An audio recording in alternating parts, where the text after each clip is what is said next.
Gillis. Act like y'all. Weekdays 5 to 7. This is the Central Texas #1 leader in sports.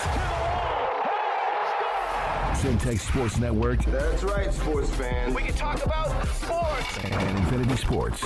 Central Texas home for sports. It's Centex Sports Network and Infinity Sports. KWBT-FM, HD2 Waco, Temple, Killeen, Fort Cavazos. The new leader in sports in Central Texas is Centex Sports Network and Infinity Sports. Holy Jesus. What is that? It's time to get in the game. Do you know what time it is? Tune in to Primetime Sports Talk with Jalen Gillis. To me, you are nothing. Your go-to source for breaking sports news in Central Texas and exclusive Dallas Cowboys coverage.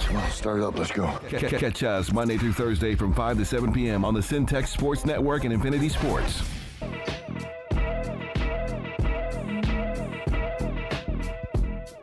What is going on, everybody? Welcome back into Centex Prime Time. I am your host, Jalen Gillis, as we get ready to take you through the primetime topics in sports, not just in the Central Texas area, but from all around the nation. Happy Monday to everybody out there, as everybody's probably moving a little bit sluggish this Monday morning, shaking off the turkey and dressing from last week, shaking off getting a chance to sleep in. I know I'm definitely doing that.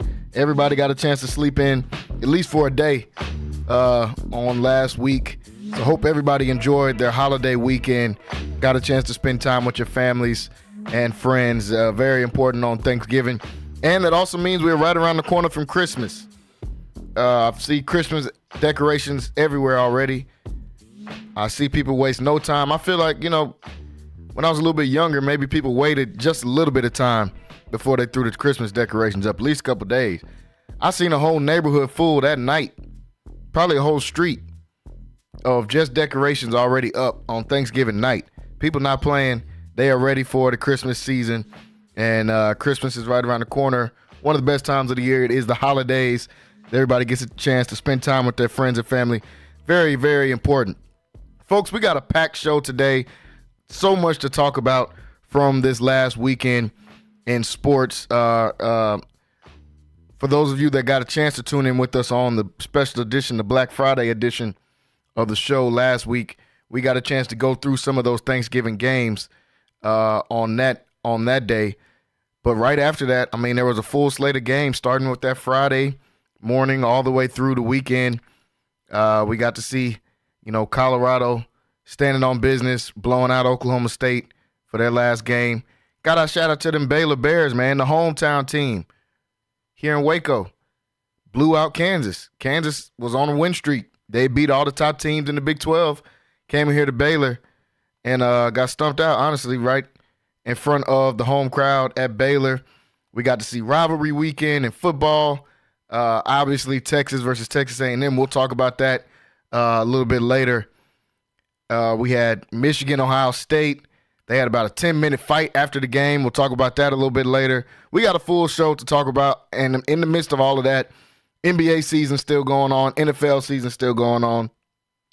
Lots to talk about in the NBA season as well. But we're going to start with the NFL, as yesterday they almost wrapped up Week 13. Still got a game tonight, Cleveland versus Denver on Monday night. We'll talk about that towards the end of the show. But before that, full slate of games on Sunday. Obviously had all the Thanksgiving games. Even had a Friday game that we'll talk about, the Chiefs and the Raiders. Chiefs pulling out another win at the last second. Once again, don't know what's going on with Kansas City and all that. But we'll start in the NFL. Joining me today, I got PJ Gaither calling in with me today. PJ, what's going on? Man, I'm doing pretty good, man. Just trying to navigate through this 5 p.m. Dallas traffic. Hey. But I'm almost to my destination. So. I know how that goes oh too well. Spent many years navigating through that same traffic. But like we said, full weekend of football this past weekend. I'll start it off with the game of the day yesterday, and that was the Philadelphia Eagles versus the Baltimore Ravens. Two of the top teams in the league. Two teams that honestly we think can make Super Bowl runs. I think either one of these teams can make Super Bowl runs. But yesterday, another team asserted their dominance, and that was the Philadelphia Eagles, as they came out with the win in this game, 24-19. in a game that the Ravens should have been up 10-0. Justin Tucker missed some field goals, and he's really struggling with this field goal kicking right now, but he missed some field goals, so they started out the game up 9-0, but ended up losing this game still. Philadelphia ran off 14 straight points in that second quarter to take the lead, and then at the end of the game, they just fed Saquon. They gave the ball to Saquon, and Saquon kind of took him there. Saquon, 23 carries, 107 yards, and a touchdown in this game. Also 2 catches for 10 yards. Jalen Hurts, 11 for 19, 118 yards and a touchdown. See, I like those games from Jalen Hurts. You know, people get mad and say, oh, we didn't have to do that much. He's not a throw the ball 30 times a game type of quarterback. So why would you throw it that much? When he's got around 20 to 25 throws, I think that's their sweet spot for finding wins. And yesterday they came out with the win, especially when he's not turning the ball over, which he hasn't been doing. He's really been playing great football for a couple of months now. A.J. Brown, 5 catches, 66 yards. Still no Devontae Smith. That hurt me in my fantasy game, but I still think I'm going to pull out a win just narrowly if David Njoku can just get a couple of catches tonight. Dallas Goedert, 3 catches for 35 yards. He had a touchdown in that game. On the Ravens side, Lamar Jackson, 2-time MVP, potential 3-time MVP, 23 for 36, 237 yards, 2 touchdowns. Also had 8 carries for 79 yards rushing. Now, it's crazy. You see how big of a standard we hold Lamar Jackson to when we start to say that this wasn't a good game for Lamar Jackson. And he had 237 yards, no turnovers, 2 touchdowns, and also ran for 80 yards. And we say that's not a good game. He did fumble the ball, but I think they recovered both of those on the fumbles that he had. Derrick Henry, 19 carries, 82 yards, no touchdowns in this game. Zay Flowers, 3 catches, 74 yards. Mark Andrews mauled somebody in the end zone. He had 6 catches, 67 yards, and a touchdown in that game. This was really just a game about Philadelphia showing that they're a better team. Even though Baltimore still had many chances to win this game. They had many chances to come out with a win in this game. This wasn't a blowout by any stretch of the means. This wasn't a blowout at all. This was a good game from start to finish. The Eagles pulled off towards the end of it, but this was a good game.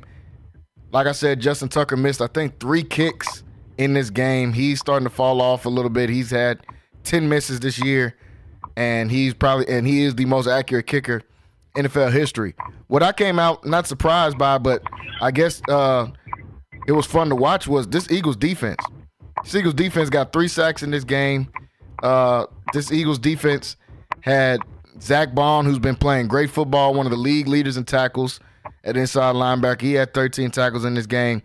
But the biggest takeaway for me in this one was Jalen Carter is unblockable. Jalen Carter is starting to play. It's a reason why he was projected to be the number 1 pick in the draft coming out of Georgia before he got into trouble, racing cars and stuff. It's a reason for that. This dude is manhandling people. I think we can all agree that Tyler Linderbaum is a good center, probably a top 5 center in the league. He was getting manhandled from start to finish by Jalen Carter. They were throwing doubles at him. He's throwing guys on the ground, linemen on the ground. Some of them he's grabbing them with one arm. I mean, like it's starting to get ridiculous. He's been playing great all year, but in this game yesterday, just watching it, I'm like, man, this is crazy. This dude is literally unblockable. And the Georgia boys that they drafted up front are finally starting to pan out. Nakobe Dean had 10 tackles in this game. He played decent. Nolan Smith had a sack in this game. He played pretty good. But almost every sack that they only got 3. Almost all of them were based off of pressures by Jalen Carter, who was just ripping people and throwing people out the club in the middle of that D-line for the Philadelphia Eagles. So Philadelphia comes out with a win, 24-19. They improved to 10-2 on the season. Lamar Jackson didn't play his best game. Even though he had 80 yards, he could have ran the ball more. He said after the game his mom cussed him out, told him, "You being tentative, you're not running the ball." And it's true. I think Lamar Jackson's been trying to prove a point for so long, and I think he doesn't realize he doesn't have to prove this point anymore because we've seen it. He wants to prove the point of him being a pocket passer so much that sometimes he doesn't run. We saw it against the Chiefs last year in the AFC Championship game. his superpower is running the football. He is a great quarterback. But the thing that makes you Lamar Jackson and makes you who you are is you running the football. You got to run the football, man. And he had, like I said, 8 carries for 80 yards. He could have easily ran for probably 140 in this game. Many times he had an open running lane, but he's staying and looking down the field trying to make a play. Sometimes you just got to take off running, bro. You the fastest dude on the field. You the most elusive guy in the NFL with the ball in your hands. So sometimes you just got to get down the field and take off running. Philly comes out with a win, though, 24-19. PJ, what is your thoughts on this game yesterday? To be honest, man, yesterday you could just tell Philly was just a better team yesterday, but at the same time, I think it was 3 Justin Tucker kicks that he missed, right? Yeah. I think it was 3 of them. Those counted. I mean, if you look at the score, it was 24-19. They make 3 of those kicks, man. They win the game. Yeah.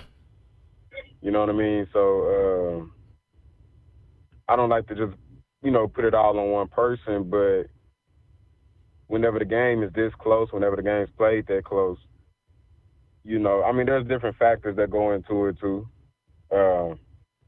Different factors that go into it, but at the same time, it's like it's kind of hard not to look at him and be like, man, if you would have made those kicks, you know what I mean? He missed 2. He missed a extra point for 1 point, and then the other one. So it would have still been a loss, but it would have been a lot closer. A lot closer though, yeah. So it kind of hurts.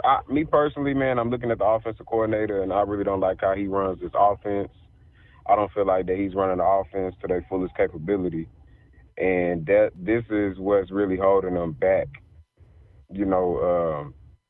Even with Lamar playing, this is a good game for anybody else, but for him, with the standards that we hold him to, this is not really one of those games that we look at and be like, oh man, he played a really good game. Yeah.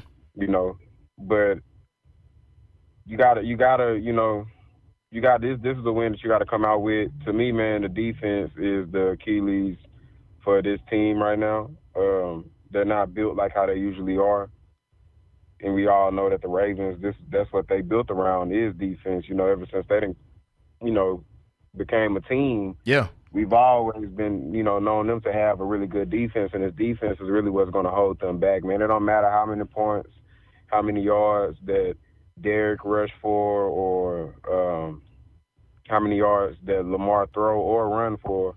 This defense not being at what it's usually at is what's going to really hold this team back as far as when it comes to the playoff time. There's no reason that this Baltimore Ravens team should have 5 losses already in the season right now. No reason.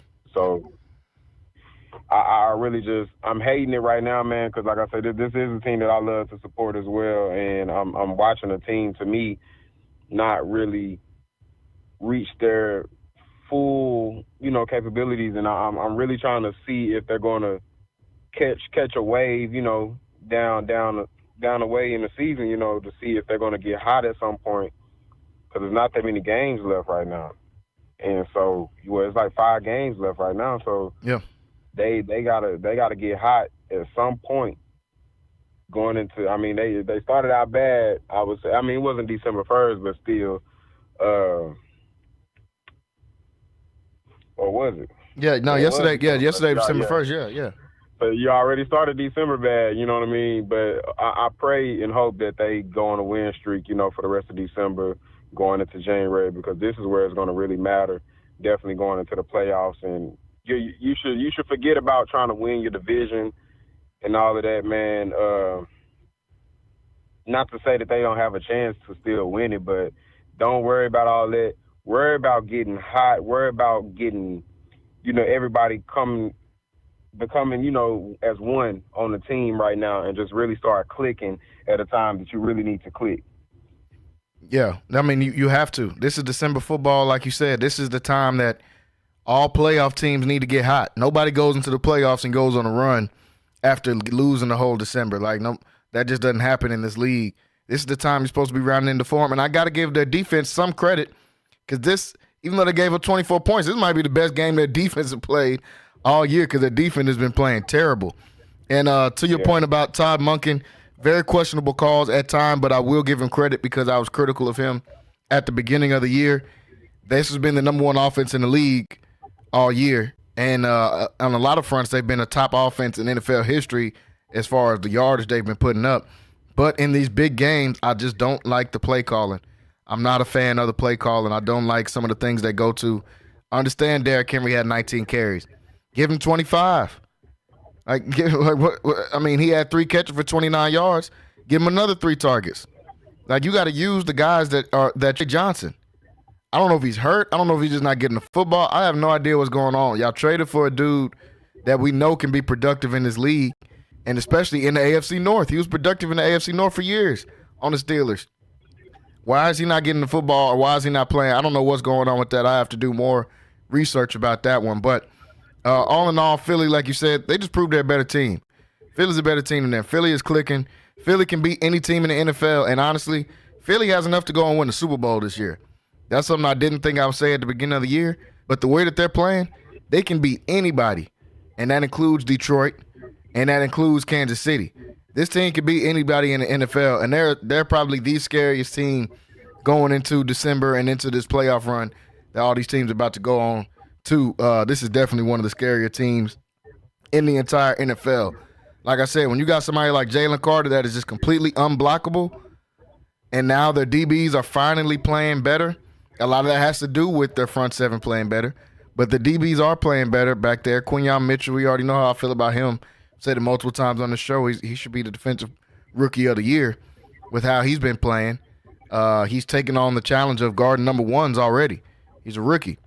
They moved Slade and guarding the number twos. He's a little bit older now. Can't keep up with a lot of the number ones, but he can keep up with those number twos, though.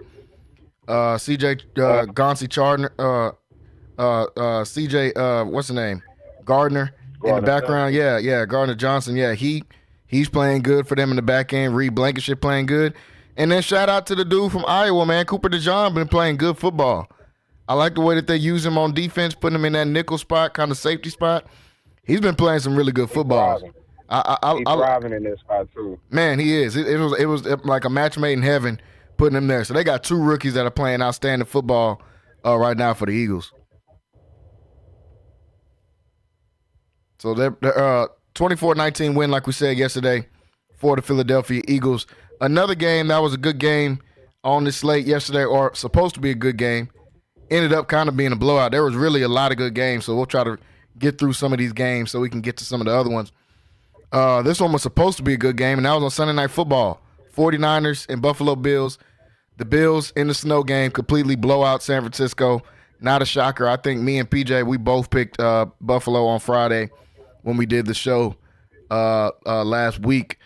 One because it was at home, one because I just think Buffalo is better. But then with it being snowing and the amount of people that San Francisco was missing, I knew they had no chance in this game. Bills dominated from start to finish. James Cook, 107 yards, a touchdown. The rookie Ray Davis, who's really come on as of late these last few weeks, 11 carries, 63 yards, and a touchdown in this game. Josh Allen didn't have to do much, but it was very effective. 13 for 17, 148 yards, 2 touchdowns, no turnovers, 141 QBR in this game. Bills are playing some really good football. They're playing great. San Francisco is done. I mean, it's time to just go ahead and say it. San Francisco's done. We've seen them go on these late runs later on in the year and all that. That's not happening this year, y'all. San Francisco's done. Are they done for good? We talked about earlier this season. Is the dynasty getting ready to end? I don't know. A lot of that is going to depend on how this offseason goes. It could be coming to an end, but as far as this season's over with. You get blown out like this. I knew they weren't going to want to go out there and play in that cold like that. It ain't nowhere near that cold in Northern California where y'all at. And it was for real snow out there, a real live blizzard in that game yesterday. Brock Purdy, 11 for 18, 94 yards, 14 QBR. He got sacked a couple times as well. Jordan Mason, 13 carries, 78 yards. Christian McCaffrey started it off good, 7 for 53, but he got hurt yesterday, and they announced after the game that he's going to be out for the rest of the season. So with C-Mac going down for the rest of the season, Brandon Ayuk out for the rest of the season, Debo hasn't really been doing much. Their best receiver is Juwan Jennings. This team just doesn't have enough. Too many injuries. I think the loss of Dre Greenlaw when he tore his Achilles in that Super Bowl last year, I think that's really been affecting them as well. plus all the other injuries they had. I don't think Nick Bosa played in this game. Trent Williams didn't play in this game. Too much injuries, man. It's time to just rest the dudes and get ready for next season. This season's over with. I know mathematically they're not eliminated. They're not even close. They could honestly still win their division. But what are you going to do, though? You going to try to go for the win in the division? I don't even think they're going to do it even if they try to go for it. You're going to go for the win of the division and get blown out in the playoffs because that's what I think is going to happen. The only way they make it to the playoffs is if they win their division, in my opinion. And if you do that, you're going to play Philly or Detroit first round. You're getting smacked. Like, let's just keep it a buck. Philly and Detroit, either one of them is smacking San Francisco right now. So San Francisco's done. Buffalo blows them out. Josh Allen just helps his MVP case even more. PJ, what'd you think about this game on Sunday Night Football? I already kind of seen this coming. You know, it was going to be snowing out there in Buffalo. It was going to be too cold for the San Francisco boys, you know. Honestly, man, San Francisco been really living off the past hype of these, you know, these teams that we've been seeing for the last few years. But they haven't at no point this season really shown anything that was even close to one of those teams from the last, I'll say, probably six years, you know? Yeah. So I never really got the hype that they would have each game, you know, whether it was a primetime game or just, you know, a regular scheduled game. I never really understood the hype so far this season that they got because they got so many guys that's down. And even when they did have some guys, they still really wasn't playing the best football that we've seen them play. And this, to me right here, is kind of like a dagger for them. I really don't see no reason to really, you know, to even really just see them as a contender. I understand that their division is very close. They're playing in a division that's very close. Nobody in that division is really just eye-popping when it comes to wins or anything. I feel like every team in that division so far this year is very mid. And it's going to be very close to whoever wins that division. You might see somebody with a losing record actually, maybe or right at 500, that's going to get into the playoffs coming from that division. Nobody's really trying to separate themselves. But the 49ers, man, I don't really see no reason to even speak on them, you know, anymore as a contender in the NFC or really even in their division. I don't think they're going to really make it out their division this year. They're in last place. But, they're in last place. So, they're definitely not making out their division. Buffalo, I'm very impressed. It just seems like this year they've been playing at a very high level. We've seen them beat the Chiefs, you know, a few weeks ago. This team is going to be very dangerous, man. Definitely going into – I mean, we're in December now. We got to see how they're going to be rolling this month. But so far, man, I mean, this is the first or second day of December, but they played on the first day of December. I mean, they showed out, man. They showed out. Josh Allen he's probably leading in the MVP race right now, I would say. Mm-hmm. If not, then he's every bit of maybe top 3 in the MVP race. Oh, for sure. I think Saquon should get it, but they ain't giving it to no running back, man. You know that. Yeah, they ain't gonna give it to him, but I feel like Saquon should get it, man. Definitely. But you know, this Bills team, man, they're very exciting to watch. I mean, on both sides of the ball, they're playing good right now. They're clicking, and it's going to be very dangerous for you to go into Buffalo, man. Definitely with how the weather was. I mean, it's only going to get colder. Yeah, you know what I mean? That was December 1st. It's only going to get colder down there. So this is going to be a team I'm really going to be watching, man. This is a team that could possibly knock off the Chiefs. And we always see them and the Chiefs always going at it in the playoffs, whether it's in a divisional round or the AFC Championship game. So I'm looking forward to seeing, you know, that matchup again for sure. Yeah, I mean they're right there on the Chiefs' heel. The Chiefs are 11-1. The Chiefs lose another game. Buffalo's got the tiebreaker over them because they beat them. Buffalo can be that number 1 seed and get a bye. So I mean, this Buffalo team is rolling, like you said, and it's at the right time of year. The only thing I don't like about Buffalo is that we've seen it before so many times. I feel like I've watched this movie like the last 3 or 4 years. Outside of that 1 year, they went like 9-7. They've been a top 2 seed every single year in the playoffs, and they get home field advantage. Ohio State. Yeah, they're the Ohio State of the NFL. right now. I mean, really, we got to see you take that next step. You're there every single year. Josh Allen has been good for the last 4 years in the league. He's been in the top 5 MVP candidate for the last 4 years in the league. I mean, we've seen this before, but as of right now, man, this team is rolling. They're playing great football. They're right up on the Chiefs' heels as far as being that top seed in there. And the 49ers, like you said, the contender part is over with. At this point, they have a chance to make to win their division. That'd be the only way they get in. But I don't see them winning their division. They're in last place. Christian McCaffrey's on IR, and I think they said Jordan Mason might miss the rest of the season too, who's been their only running back for the entire year. He got hurt in last night's game, and I think he might be out for the season too. So, I mean, with that many season-ending injuries to starters, to main guys on offense, I mean, hey, it just is what it is, man. It's just not you guys' year. You kind of just chalk that one up to it being it is what it is. You're sitting at 5-7 right now, and you have no running backs going into your game next Sunday. So 49ers, we'll keep an eye out on them, but as of right now, they might be done for the season, just like a few of their players are going to be missing the rest of the season as well. Folks, we're going to take a break. When we come back, we have to talk about the game of the weekend for all sports, Texas versus Texas A&M. The rivalry came back in this game, came back this year for the first time in over a decade. Texas dominates in the win.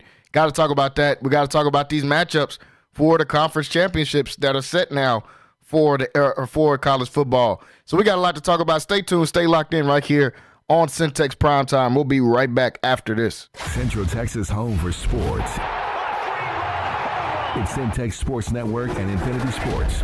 Catch all your in-depth sports analysis with the best. The hottest sports show in the evening is Centex Primetime, hosted by Jalen Gillis. Act like y'all. Weekdays 5 to 7. This is the Central Texas #1 leader in sports. Centex Sports Network. That's right, sports fans. We can talk about sports. And Infinity Sports. Lighthouse Streaming, a full-scale media agency and your go-to source for all things audio and video. Is your church long overdue for audio and video upgrades? Call Lighthouse Streaming for a free consultation. Does your corporate or church event need audio or video production? Don't stress. Call the guys at Lighthouse Streaming. In business since 2017, Lighthouse Streaming has produced hundreds of live events and completed dozens of church and venue installations. Whatever your AV needs are, Lighthouse Streaming has you covered. Give them a call at 254-252-4206. That's 254-252-4206. Or go to lighthousestreaming.com and set up your free consultation.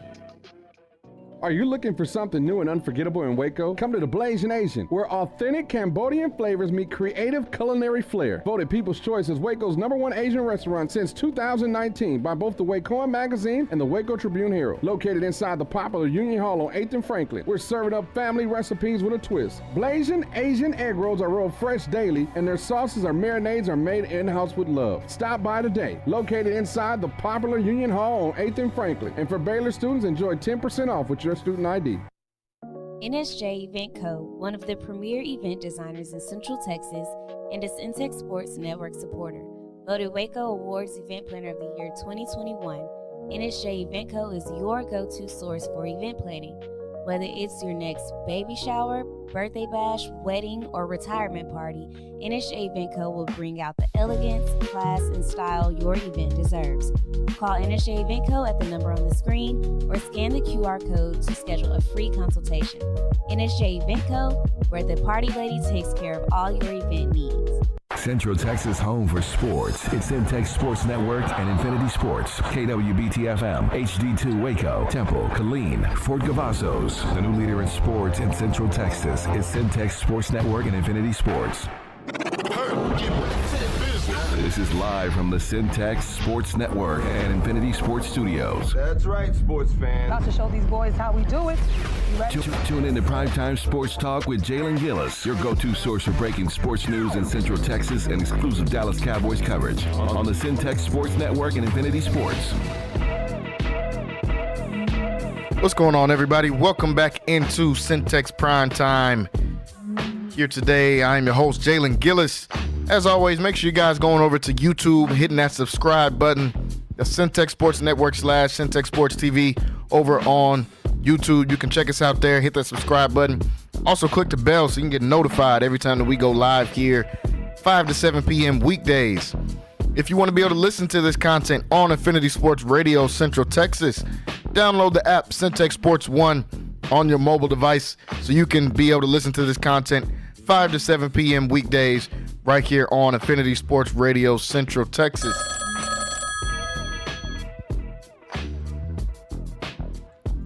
Like I said, you can download the app right here on Infinity Sports Radio Central Texas.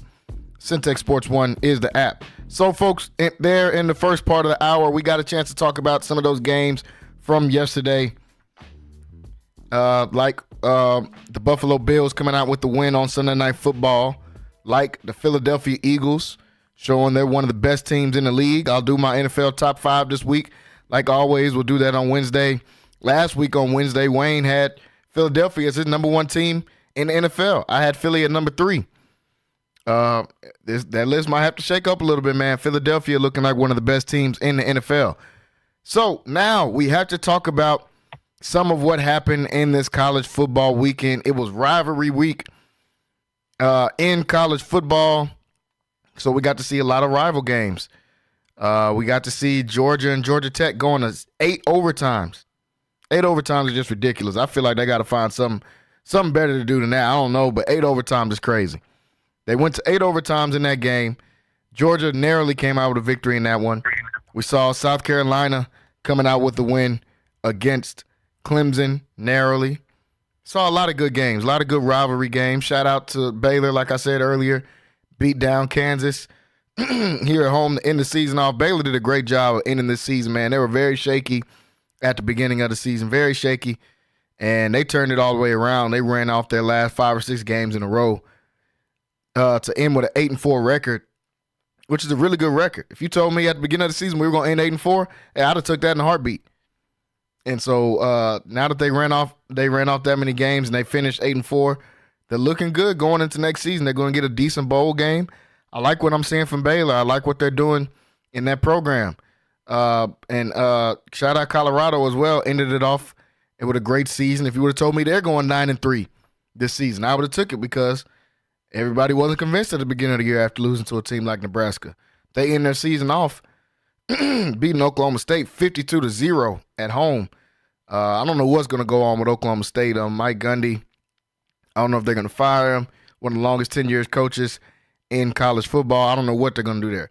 We saw Michigan get a win over Ohio State once again. I think their 4th win in a row against Ohio State. And we'll talk about that game in just a second. But the game, most important game for anybody to live in the Texas area, especially Central Texas area, Texas Longhorns versus Texas A&M. Now, me and PJ had to go down to College Station just so we could check the temperature of some of these Texas A&M fans that thought they were going to come out not only with a win in this game, but that thought they were going to come out and win the SEC a few weeks ago. Texas travels down to College Station. This game is 17-7 win for the Texas Longhorns. Game honestly wasn't that close. A&M's offense didn't score any points. Not a field goal, nothing. Scored no points. The only point scored by a pick 6 there by Quinn, which I wasn't thrilled with Quinn Ewer's play. He had some really good moments in this game. He had some bad moments in this game. They put Arch in for the first touchdown. I'm always going to be the guy that says, hey, look, just roll out there with Arch, man. I don't know what's going on. But Quinn Ewer still in this game with a decent game. 17 for 28, 218 yards, a touchdown and a pick in this game. The biggest part of this entire game for either team was the Central Texas product, former Conley cadet, and Trey Wisner. 33 carries, 186 yards, man. You put on for the Co in this game. You put on for all of Central Texas in a game like that. You're playing in the biggest rivalry game this weekend, probably outside of Michigan, Ohio State, and Auburn, Alabama. It's the biggest rivalry game, and you can argue with the Michigan State-Ohio State one. Only one I'm not arguing is probably Alabama versus Auburn because they don't even have pro sports in Alabama. So I don't think any rivalry game is bigger than that, even though Alabama won that one pretty handily in the second half. But Trey Wisner, man, you put on for the city in this game. 33 carries, 186 yards, domination from Wisner throughout the whole game, and really led this entire Texas offense with the way he was able to run the football in that game. Matthew Golden, 3 catches, 73 yards. Gunnar Helm, 6 catches, 56 yards in this game. On the A&M side, Marcel Reed, 16 for 23, 146 yards, no touchdowns on the pick. He ran for 60 yards with 14 carries in that game, led the rushers, and nobody really did anything catching the ball for them. The biggest, I guess, revelation for me in this game, which I already knew, Texas's defense is good enough for them to win the national championship. Their offense, it still has moments where I'm not convinced. And that's, nobody has a perfect team. Obviously, in college football this year, we've seen that. But the defense, fully convinced. I'm fully convinced by this defense. They're good at every single level. One of their best DBs is a walk-on who played out of his mind this whole season, but definitely was playing great in this game, and Michael Taft. And then shout out to another Conley cadet in this game, Jelani McDonald, who's been getting a lot of action as of late these last few weeks. Got a pick in their game last week against Kentucky. He played great in this game. But this Texas defense is ridiculous, honestly. This Texas defense is good enough to shut down anybody in the nation, and we'll get a full glimpse of that this weekend in the conference championship game when they play Georgia. But just sticking on this game, Texas defense just dominates in this game. They dominated from start to finish. Texas comes out with a win, 17-7 in this game. PJ, your thoughts on the Texas Longhorns getting this win over A&M? This was a huge win, man. We was live down there. For sure. Man, they whole campus is mid. I'm not going to even lie to you. I've been down there before, like twice, been so long I forgot. The campus mid, the stadium mid. People been saying all of this old Cal Field is one of the hardest places to play at, but people forget we really the road warriors. We the road warriors of the SEC. Before we even got to the SEC, we went to Tuscaloosa last year and came out with a dub. This year we got to Cal. We just went to Cal Field and beat Texas A&M. Man, that game was supposed to really be like 41-0. That's for real. Exaggeration. It was really supposed to be like 41-0. I'm really excited to get this matchup against Georgia again. Oh, to go back to the Road Warriors stuff though. Hold on. We who else, man? We went to the Big House.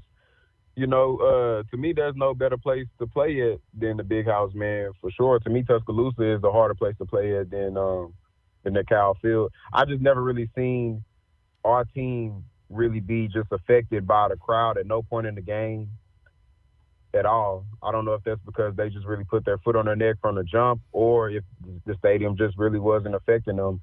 I'm going to lean towards the second part, really. I don't think the stadium, the noise and everything really affected them. I think this team is very prepared to play anywhere they have to play at in any situation. Sarkisian got them ready. Man, shout out Trey Wiseman, man. I'm really proud of dude. He really put it on for the city. He put it on for the whole Central Texas. Going out there for 33 carries, getting 186 yards. He in the record books. Yeah. He in the record books actually right now. So he's just getting better and better. It seems like every game he gets better and better, man. His offensive line is really they imposing their will on D lines right now. And I'm really excited for this rematch against Georgia just because I think this is going to be a different game this Saturday coming up. We're going to see a different Georgia for sure than what we've seen the first time, but they're definitely going to see a different Texas. And I don't think Kirby will let them, get the big head coming into this game thinking that it's just going to be the same outcome as it was last time and the way they played us last time is going to be able to beat us this time. And that Georgia team, I'm sure they're very aware that this is going to be a very hard game for them. But I feel like that we still kind of goes more our way just because we've already seen them play their best game. The best game that they played this year was against us. Yeah. And so it's going to be hard for them to try to even play anywhere near at that level. And that's a level that they haven't played at all. After they played us, they actually started playing a lot worse. a lot worse. And their offense, man, they only had 280 yards. We had 250 yards in that game. So, you know, people be saying how we just got smashed and everything and don't even realize that their offense, I mean, their quarterback never scored. And he had 3 interceptions. And so this defense is for real. This defense, they could easily lead us to a championship. We just need this offense to really start clicking. Sarkisian, I love him, but at the same time, sometimes I feel like his play calling, he tries to outsmart people too much sometimes, and a lot of times you don't really even need to do that, man. And I'm happy that he started just going to the run game towards the end of the game, because that's all we really needed to do, man. We was imposing our will on their D-line. Our offensive line was getting pushed, and vice versa. Our D-line was getting crazy push on their offensive line. So you just need to just play the game simple, man. All that, you know, tight end screens and everything. He loves tight end screens for some reason. Stop that. He got to stop that, man. And a lot of times those tight end screens in a few games have been the reason why Quinn threw an interception, because it gets tipped. Yeah. Somebody, like 2 guys in his face, and it get tipped. You know what I mean? So, me personally, I wouldn't run that tight end screen at all against Georgia unless I really just see that I got to open it in the defense, and I'm like, okay, let me go ahead and run that. But me personally, I wouldn't even run that. Going into this game, we just seen Georgia Tech get crazy amount of rushing yards on Georgia with their quarterback and their running backs, but definitely with Haynes King, I would probably lean towards that. And I've been saying that if you got a mobile quarterback against this Georgia team, that's their weakness. So some of the plays that we dialed up this weekend, like with the first touchdown with Arch, I really would love to see more of that against Georgia. But at the same time, don't just run the ball with Arch. Also, you know, pass it with him as well. You know, just kind of throw him in there just to confuse them. Not to say to start him, but just to confuse the defense. Throw him in there, because I know that they're going to see when he gets in the game, like, okay, they're going to probably start putting 8 in the box, you know what I mean, trying to blitz and everything, because they're going to know, oh, he's just in here to run. But in reality, he probably might not be in there just to run. So I would like to see a little bit more of that. But this game is going to live and die on which Quinn Ewers we get. And I said that last week, and he played decent. He played a decent game outside of the pick 6 and the fumble that he had. I feel like he was trying to do a little too much. We don't really need him to, you know, take off unless he has to. But as long as he just managed the game, we're going to be good. Yeah, and I'm very confident going into this Georgia game this Saturday. Yeah, this Georgia game, I mean, it's going to live up to the hype. Everybody said, hey, this probably going to be SEC championship again after they played each other in, what was that, week 4 or 5. So people knew back then these two teams were slated to get to the SEC championship. And here we are again for a rematch in this game. Just like I thought we were going to get a rematch with Oregon, Ohio State, but we'll talk about that in a second. They didn't live up to their potential, but you get a rematch in this game, and it's all on Quinn Ewers. If he plays good football, Texas is going to win because his defense is good enough to beat anybody. If he goes out there and plays tentative, he plays scary like he did in that Georgia game, it's a wrap. It's a wrap. This Georgia defensive line is too good to go out there and be tentative against. They're going to get turnovers. They're going to put you on the ground. And Texas O-line's going to have to step up. They played good in this A&M game. A&M's D-line ain't Georgia D-line. We've already seen that. That was one of the main reasons why Georgia beat them the first time. Georgia's D-line dominated Texas' offensive line. They were in the dirt for a majority of the game. So they got to find a way to get out there and get blocks against this team. But in that last week, Texas comes out with a win over Texas A&M, shutting down all this rivalry talks. Obviously, it's a rival, but, you know, shutting down the, oh, we're finally going to be better than y'all, yada, yada, yada stuff that A&M was saying about the Texas fans and saying to Texas fans. That's clearly over with. And then Texas, Georgia, you already gave them a preview for this weekend, man. I mean, best game of the weekend by far. Best game of the weekend. It's going to be a 3 o'clock SEC championship game this weekend. The only other game I want to talk about last week as far as a rivalry game is the Michigan-Ohio State game.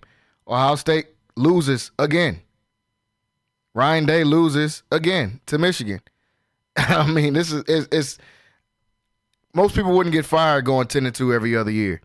But when you can't beat Michigan, and then Michigan comes out here, has the worst year they've had in the last probably 7 or 8 years, and you still lose to this team, nah, man, they got to start looking at dude. Ryan Day is not that guy. He's never been that guy. They put him in that place, and he's done nothing but underachieve since he's been at Ohio State. Oh, well, you win a bunch of games. You're Ohio State. Of course you're going to win a bunch of games. You're going to have a top 5 recruiting class every single year. Of course you're going to win a bunch of games. And you're in the Big Ten. It ain't like you in the SEC. You're in the Big Ten. So, yeah, you're going to get a tough game against Michigan. Yeah, you're going to get a tough game against Penn State. You'll get a tough game, really outside of them two. There ain't nobody else. Everybody else in the especially in the previous Big Ten all these years, has been terrible. You play Rutgers every year. You play Minnesota every year. Of course you're going to get wins. This game, to me, wasn't even really about Michigan winning. This is about Ryan Day losing once again, failing once again in these big moments. Ohio State falls to 10-2 now. They're still going to make the college football playoffs. Could they still beat somebody? Yeah, maybe. I'm not sold on this team, man. I haven't been sold on Will Howard all year. Didn't do nothing in this game. 19 for 33, 175 yards, a touchdown and 2 picks. Didn't do much in this game. They never found a way to use Quinshon Judkins and Trayvon Henderson all year. They haven't been able to find a way to use them.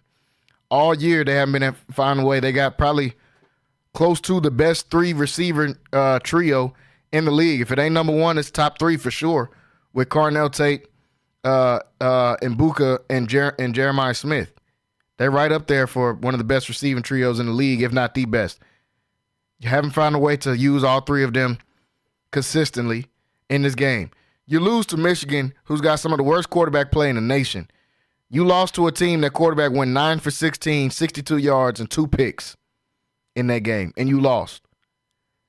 They got to start looking at Ryan Day, man. It's Ohio State. Standards are too high for you to come out here and be losing to Michigan every single year. They used to stay on Jim Harbaugh's neck, especially people like all the guys on ESPN and stuff that Paul Feinbaum. They were always on Jim Harbaugh for losing to Ohio State, saying he just needs to go back to the NFL or go to a smaller division or something because they can't beat Ohio State. Then they start to dominate Ohio State. Then they win a natty. What has Ryan Day done? It's over with for Ryan Day, man. They got to find – I don't know who you bring in. You had Urban Meyer before that, but you'll figure it out. How are they going to do worse than Ryan Day? In my opinion, hadn't done anything since he's been in there. PJ, what you think about Michigan beating Ohio State last Saturday? Yeah, this might be the worst loss for Ohio State. Probably for a lot of people in a lot of people's lifetime. This might be their worst loss because going into this game, you were the sure favorite. I think the odds were 20 and a half points favorite. Yeah, that's insane, man. Like you lose the game, so it's really insane. And you only scored 10 points. The final score was 13-10. So didn't score in the second half. Yeah, they got way too much talent. This is a team that Ryan Day don't spend like $20 million on this team. This is the most expensive team in all of college football when you speak on how much NIL. They look like it. Yeah, and they look like it. But instead of going out, you can look like it, but they're not going out there playing like it. Nope. And they most definitely didn't play like that against Michigan. There's no reason why they were supposed to lose this game. Michigan has nowhere near the talent that Ohio State has, at least this year. They got some guys coming in, but this year for sure they don't. And to lose that game in that manner, man, is really tough for them. They still gonna be in the college football playoff, but you kind of gotta look at them a little different now, man. This is a team, like we all been saying, we still believe that this is the most talented football team in all of college football by far. Yeah. The only 2 teams that I would say that's even close to them is Texas. You can make an argument for Texas and Oregon. You know what I'm saying? So this Ohio State team, and it is very disappointing just to see them go. I mean, for them it is. For the rest of America, I mean, I feel like most of us are always going for Michigan in this game. I know I always go for Michigan in this game. But yeah, man, I got to give props to Michigan, man, because they came out there and they really played. Yeah. And, I mean, shout out to their quarterback, Davis Warren. I mean, this dude just beat Council 2 years ago. Facts. You know what I'm saying? And walk on, too, at that. So he probably didn't, he didn't really have too many flashy moments in the game, but whenever it counted the most, he was able to get them down the field along with their running backs. Shout out to Khalil Mullins, man. He's a dog. Man. He's a dog. I'm talking about a guy that went from linebacker to running back. He's a dog. Took Donovan Edwards' spot. Donovan Edwards a preseason All-American. He took his spot. Yeah, he took his spot pretty much. I mean, that dude been going crazy this season, even with them not really having one of their better seasons this year. He been going crazy. And, you know, for them, man, to go 7-5, but, you know, that might be a down year for Michigan, but to beat that team, you know, down south in Ohio State, that's really what matters for them. You know what I mean? That's all they care about. Man, they can go 1-11. For real. If they beat Ohio State, that's a win for them. Yeah. That's a win for the season for them. You know, this is a game that they really care about. And I think Ryan Day, he on the chop. I mean, he got to be on the hot seat. Yeah, he on the chop block right now, man. I mean, you lose 4 years in a row. 4 years in a row is unacceptable. That's unacceptable at Ohio State. So I'm sure they're going to keep him. They're going to keep him for sure. But you lose against them next year. How many chances do you get? That's my thing. How many chances are you going to get, bro? Like, I understand they can bring him back next year and be like, man, they won 10 games. How many chances are you going to get to go out here and beat Michigan? This is literally you got one job, bro. You got one job. This is your best chance. They had a down year. Y'all had the game at y'all crib, and they still came in there and won the game. Next year, you got to go to the big house and play them, and then they're going to have a freshman quarterback with Bryce Underwood. Man. There's no telling how good he's going to be. You know what I mean? Going into that year. So this is your best chance because Michigan got some guys who's going to be coming, and I'm sure they're going to get some guys out of the transfer portal. Yeah, Michigan almost got a top recruiting class, so they're going to be stacked next year again. This year, like you said, Ohio State way more talented, but their main issue was they got the worst quarterbacks with an S. They got both the worst quarterbacks in the nation. Like, you could take the quarterback off UNLV and put him on Michigan, and they would be nice. And you can take the quarterback from Army probably and put him on Michigan, and they'll be nice. Like, they got the worst quarterback situation in the league, so that's been their Achilles heel. But coming out and winning this game was huge, especially shout out Sharon Moore. It was his first year as a coach, and everybody was down on him, and, oh, man, they need to fire a dude. It's like, bro, what y'all want him to do? Have y'all seen their quarterbacks?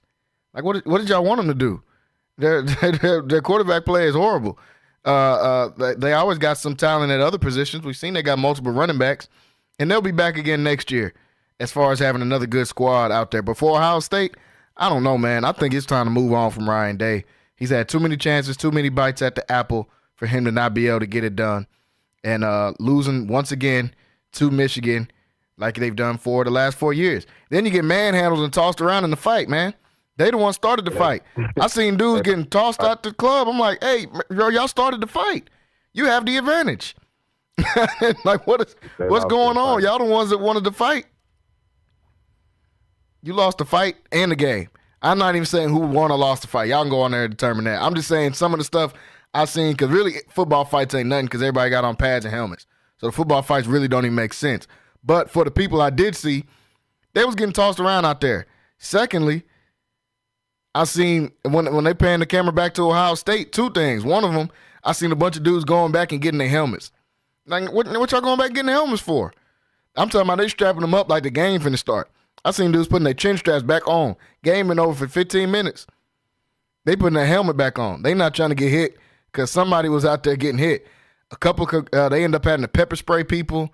Some coaches got concussed, left the game bloody because they was getting punched trying to break it up, which I don't know why you're trying to break up a bunch of football players fighting. They all got on protection. You just out there getting punched by every side, by your people and the other people. Then I saw in the middle of the fight, it's probably like 6-7 minutes into the fight, they panned to Ryan Day. He's just sitting there looking. He hadn't done anything. He was looking like he wanted to cry because he's looking at his team getting manhandled in the fight. Like, he wasn't moving. Not like looking like, hey, you guys break it up. He was looking like he was just sitting at home in the kitchen thinking about how they lost. Yeah, I don't think he was there.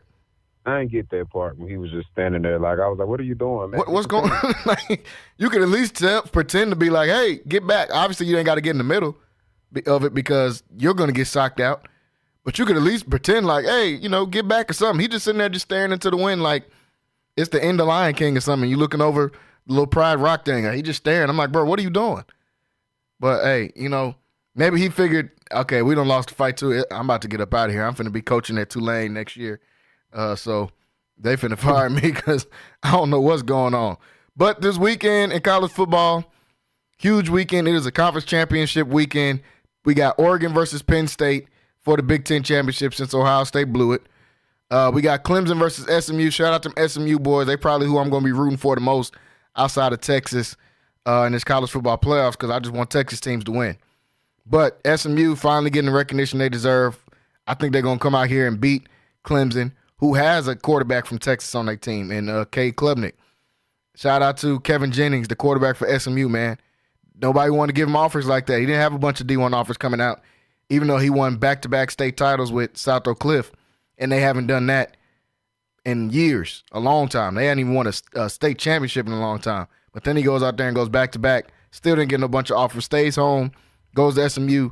Now he got them boys in the ACC championship. Shout out to him. Boise State taking on UNLV. Boise State better not lose this game because I don't want to hear nothing else about no Boise State if they go out here and lose to UNLV. Iowa State and Arizona State, I feel like two of the mid-teams from the Big 12, but they proved themselves and came out there and won. Colorado almost got in there, but, of course, U of H had to do U of H things and lose to BYU because they could have won that game. They just executed terribly in that game and still almost won that game. But BYU won. They still don't get into the playoffs. It's Arizona State and Iowa State in that one. Tulane and Army will be playing for the conference championship, I believe, in Conference USA. So those are your conference championship games for this weekend. Super exciting weekend in college football. Right before we get ready to go into this college football playoff for the first time, we'll see. We'll talk more college football this week. They're going to put out their rankings tomorrow, so we'll have plenty to talk about on Wednesday when we get Wayne Walker back in here, and we'll break down some more of this college football. Folks, we got to take a break. When we come back, got to talk a little bit more about some of the stuff we've seen in college football this weekend. Got to talk about this Trevor Lawrence injury that everybody was talking about and the potential suspension of one of the Texans players. And we'll talk a little bit of NBA before we get back to talking about the rest of these games in the NFL. Stay tuned and stay locked in right here on Centex Primetime. We'll be right back for the top of the hour after this. Central Texas home for sports. It's Centex Sports Network and Infinity Sports. Catch all your in-depth sports analysis with the best. The hottest sports show in the evening is Centex Primetime, hosted by Jalen Gillis. Act like y'all. Weekdays 5 to 7. This is the Central Texas #1 leader in sports. Centex Sports Network. That's right, sports fans. We can talk about sports. And Infinity Sports. Are you hungry for the best fried chicken in town? Check out Crispy Chicken #1, 11th and Clay, and their Monday and Tuesday special, the Snack Pack, which includes 2 pieces of chicken, fries, roll, and drink, all for only $6. Also, each Monday through Friday from 4 to 6, you can feed the family for $10 and receive 6 pieces of chicken, fries, and rolls. Crispy Chicken #1 features additional daily specials and also includes mouth-watering short ribs, fried catfish, and chicken fried steak. Locally owned and operated and a Waco tradition since 1975. That's Crispy Chicken #1 at 11th and Clay. It's the family feels for me. The banana pudding peach cobbler make you want to holler. For me, it's the candy yams, mac and cheese, beef tips, pork tips and rice, collard greens. It's the sweet potato pie, sweetie. Fried chicken you've been missing, the lemon sweet tea dressing on Sundays when you all dressed up. Chest pie, buttermilk, and pound cake. Cornbread with butter just dripping, always fresh baked. If you need Southern style, soul food, home cooked meals that you can feel. Chicken and dumplings.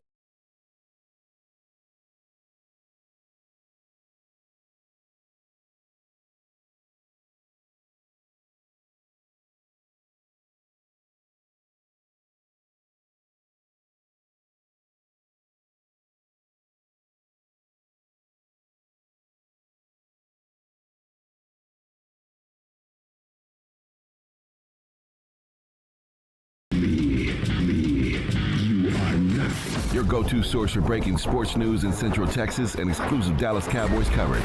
Start it up, let's go. Catch us Monday through Thursday from 5 to 7 p.m. on the Centex Sports Network and Infinity Sports.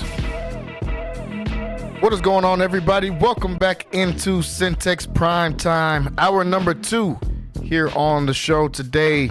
Thank everybody for tuning in with us on this Monday afternoon. Happy holidays to everybody out there checking in with us today. Some of you guys just now getting off work, headed to work in your cars, wherever you're at.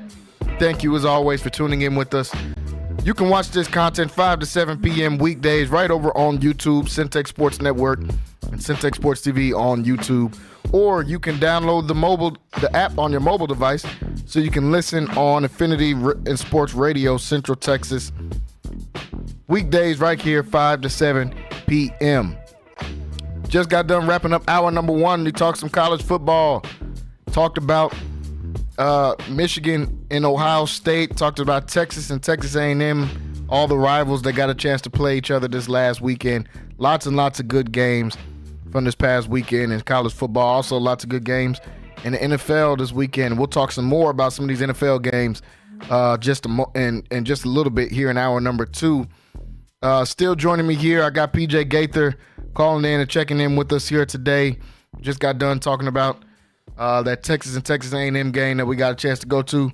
Real quiet in that second half from those A&M fans. I don't think I really heard them cheer that much. I think it was either Gunnar Helm or Michael Taft, one of those two, tweeted right after the game and was like, "Is this what y'all was telling us was supposed to be loud?" And I wasn't at the stadium, but we were down the street from the stadium, and it wasn't loud. That second half was real quiet from where we were at and for the stadium. Those A&M fans didn't enjoy that second half too much, but it ended up being a really good game. Texas moving on to the SEC championship. Lots of fights this weekend. I don't know what was in the air in college football, but I know it's rival week. I understand that. I get it. Everybody was ready to box, though. I mean, almost every game, it's about 5 fights. I'm like, man, Michigan and Ohio State being the first game, I guess they inspired everybody. They all want to come out there and throw a couple 1s or 2s. I'm like, this is getting kind of crazy. Like, y'all boys really trying to fight. And then in the Michigan-Ohio State game, like we just talked about, they was pepper spraying people out there. They couldn't stop them. That fight lasted about 10 minutes. Fights only be about a minute long. This is about a 10-minute fight with the Michigan and Ohio State. And they inspired the rest of the country because it was people throwing hands from all over the country, different conferences, different games, some good games, some bad games. Some teams are getting blown out and they won the box. I'm like, man, this is crazy. I don't care however you can get it. They was trying to get it in this weekend. There was water this weekend. I don't know what it was, but everybody was fighting. I mean, North Carolina State fought after the game. Yeah. Everybody was fighting. Florida State and Florida. Yeah, it was fights everywhere. I don't know what was going on. Them dudes was getting inspired. I'm telling you, I guess Michigan and Ohio State set the tone. Everybody watched that game that played later on. I loved it, though, because this is why we love rivalry week. Yeah. You're not supposed to get along with your rivals. Facts. You're not like them. You really should just despise everything that they are. You know what I mean? This to me, this is what makes the games exciting. Really just seeing that these teams are still going by the tradition, you know what I mean, and still just really having a hate for their rival. I've seen some people like, oh, this is not good for the game, but it's like, man, we done seen brawls for decades at this point. Definitely with certain teams, definitely Florida and Florida State. Like, people, man, there's been a lot of games that they don't fought. Ohio State, Michigan. The only reason why Texas and Texas A&M did it was because of Sarkisian. Yeah. Facts. Yeah, that's facts. Because I'm used to seeing it like you said. I don't think it's bad, man. It's rivals. You ain't supposed to like them. And I think that's what's wrong with our pro sports right now. If you're talking about NBA and NFL, ain't enough rivals, ain't enough teams that just hate each other just because you got that jersey on. And I feel like we still got that in college football, and I love that about college football. If you play for Michigan, you're supposed to hate everybody over there at Ohio State. That's just how it goes. As soon as you see them put that M on or you see them put that O on their helmet, you're supposed to not like them. If you play for Florida State, you're not supposed to like Florida. You play for North Carolina, you're not supposed to like South Carolina or North Carolina State. That's how it goes. And I love it for the rivals. I love it for a rivalry week in college football. It keeps it going, keeps people engaged too. And it gives you something to be a fan about. I like the fact that we went down there to College Station and got to see Texas people and Texas A&M people not shaking hands. I don't think I shook nobody's hand that was cheering for A&M that weekend. Nah, not at all. And it wasn't even like we looking at each other like, I ain't gonna shake your hand. Like, it wasn't even an option. They were like, we didn't even think about it. Neither side thought about it. Yeah. And we was in there with a place full of A&M people, and nobody wanted to shake hands. Nobody wanted to do nothing. I seen them running up out of there too in that fourth quarter after Texas scored again, and A&M didn't have no chance. And they got up out of there quick. But I love that for rival week in college football. Don't want anybody to get hurt ever, obviously.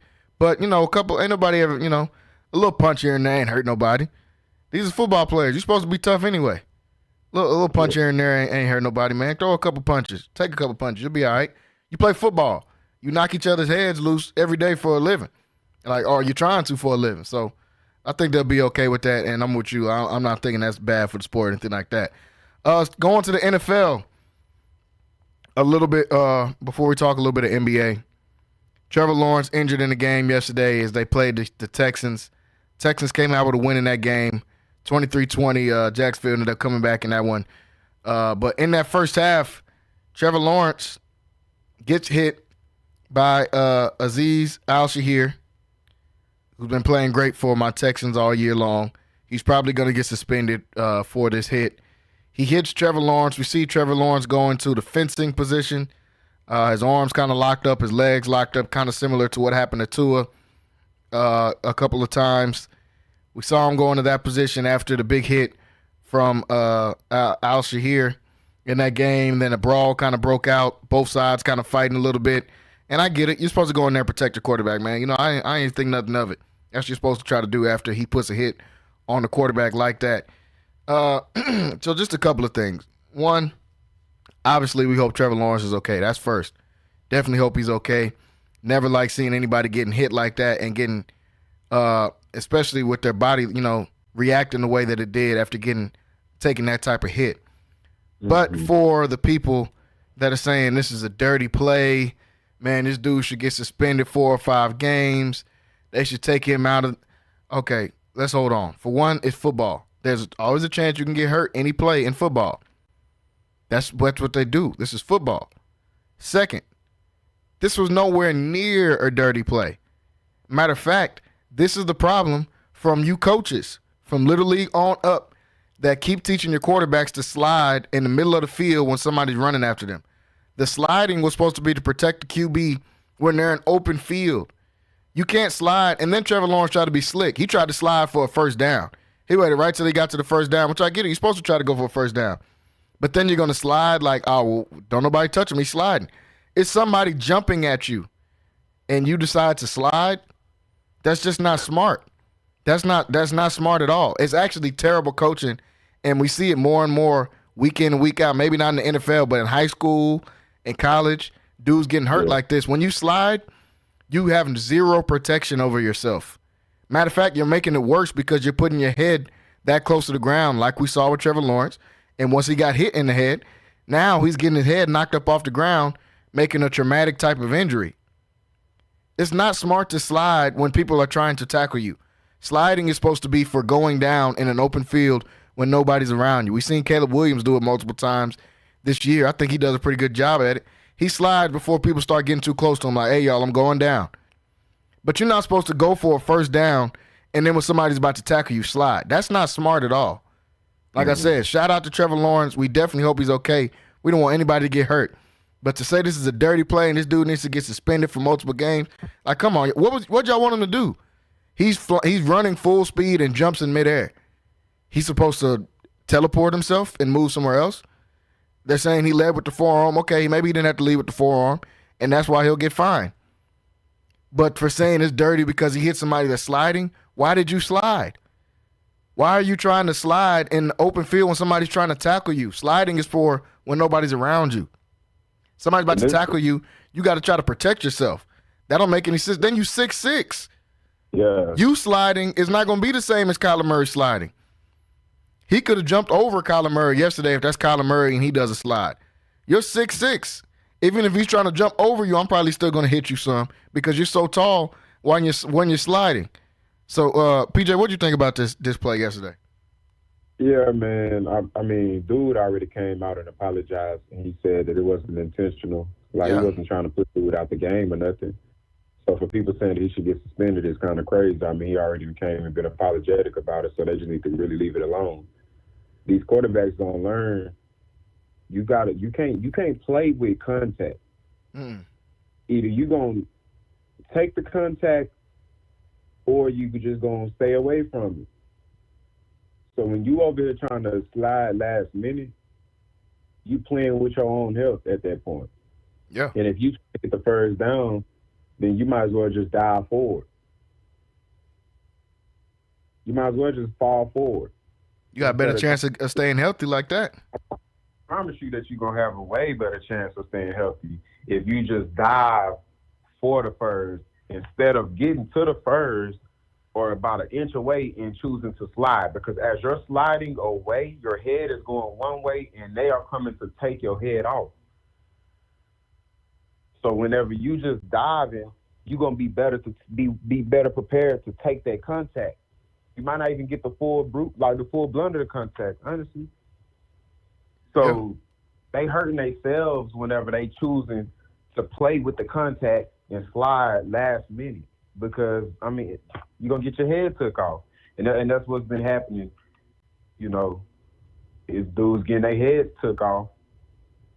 And it's already hard for the defensive players, you know, on what they can do and what they can't do. You know what I mean? They pretty much walk head shells out there. So you pretty much making it harder for them because that's a real football play. That's a real football play. That's not no trying to be dirty and get your quarterback out, man. Let me not even do that. I'm going to go ahead and say it. He's not even that good for us to be like, oh, we're going to target him and get him out the game. He was throwing picks. Yeah, like he was 4 for 10. Why would somebody do that? He's not out here playing like Tom Brady or something. I could see if it was something like that, and even then, though, they still not gonna do it because that's a real football play. People respect the game too much. They're not doing that. You might see something like that in high school or maybe in college, but in the pros, people respect the game too much. They're not out here like, yeah, we finna go try to concuss the quarterbacks. We ain't got to play against them now. People respect the game. So they kind of got to lay off dude. Like I said, he already came out and apologized on Twitter and everything. You know, just leave it alone. Yeah, I mean, it is what it is at this point. They're probably going to suspend him a game just because of how bad it looked and the uproar of it. I seen on his Instagram, his whole Instagram got about 10,000 comments on his last Instagram post from a week ago with just people hating him and saying he needs to die and all this other, random stuff. This stuff that comes with it. Fans get mad and all this kind of stuff. But, like, come on, bro. You got to protect yourself. Protecting yourself is number one. And the slide thing is not the way to do it. I know that's what they teach the quarterbacks. That don't mean it's right. I seen Rex Ryan say earlier, if you dive at somebody's feet, he said they need to teach the quarterbacks to dive at somebody's feet because the defender is going to get out the way because he don't want to get his ankles hurt. So if you diving at their feet in a position like that, you're like you said, you're protecting yourself. You're bracing for the hit. When you're sliding, not only you thinking, I ain't finna get hit, you have no way of protecting yourself, and the very next thing you're going to hit is the ground. And the ground ain't forgiving to nobody. So when your back of your head is hitting the ground with a 250-pound dude running at you full speed, it's not going to end good. That's why I never like the slide thing, unless you're going to slide early, like you're supposed to. You're supposed to slide early. Now the dude's just trying to, let me get these last couple of yards. We seen Mahomes on the sideline a couple weeks ago, faking like he's going out, and then I'm going to go hurry up and get upfield and go get another 20, 30 yards. Now, they'd have been mad if somebody came and flew and Sean Taylored them, took them completely way out the picture. They would have, like, I couldn't even imagine if this type of hit happened to Patrick Mahomes. Man, they might have kicked the guy out the league. Like, for real. They might have kicked, Algier might have had to go play in Canada, bro. They might have kicked dude out the league. But when y'all keep playing with stuff like that, this is kind of some of the stuff that happens. Not saying that this is supposed to happen or that it's good that it's happened or anything like that. It's just the harsh reality of it. You're still playing football. It's still a dangerous sport. So, go ahead. Yeah, no, they're playing with it, bro. They really playing with it. And you're seeing these guys do that because the NFL didn't allow for these guys to get away with a lot, and they're not getting smacked no more. Yeah. If they were still getting smacked like they was 15 years ago, I promise you, dudes wouldn't be doing half the stuff they'd be doing at the quarterback position when it comes to either sliding or getting out of bounds and stuff. Like, dudes going to get out of bounds or they'll be sliding very early if you still was able to, come downhill and smack them. No, that's true. That's true. The league protects them, and at some point they start to take advantage of those rules. I mean, you think John Elway was in the middle of the field just sliding? Man, he trying not to get his head cleaned up. You think Troy Aikman is just like, yeah, let me go out in the middle of these linebackers. We playing the Giants. They got Carson and Lawrence Taylor. Let me go slide. Bro, it's going to be the last slide you do. It's going to be your last slide ever. So, like, nah, man, shout out Trevor Lawrence. Hope he gets better. But should Shahir be suspended a whole bunch of games? No. They're probably going to suspend him for a game, take his money away. I get that. At this point in the league, I get it. But should he be suspended a whole bunch of games? I don't think so. Looking over to the NBA for a quick second before we go back to the NFL. Lots of good games going on in the NBA. Storylines being built. Lakers play tonight. I'll be watching that one. They're playing the Timberwolves again. Then that game is at 7 o'clock. I'll probably be watching that over watching the Monday Night Football game with the Broncos and Browns. We'll talk about that at the end, but nobody wants to watch that. Let's just keep it a buck. Terrible Monday night game, and the last 10 Monday night games have been terrible. But I'll probably be watching some of that. But in the NBA, lots of good storylines going on. The Cavaliers beat the Celtics yesterday. That was a good game. I watched the end of that game right before the Sunday night game came on TV last night. Cleveland is playing good basketball, man. Cleveland's a good team, and people are going to have to look out for them. They're 18-3. Donovan Mitchell dominated in that game yesterday.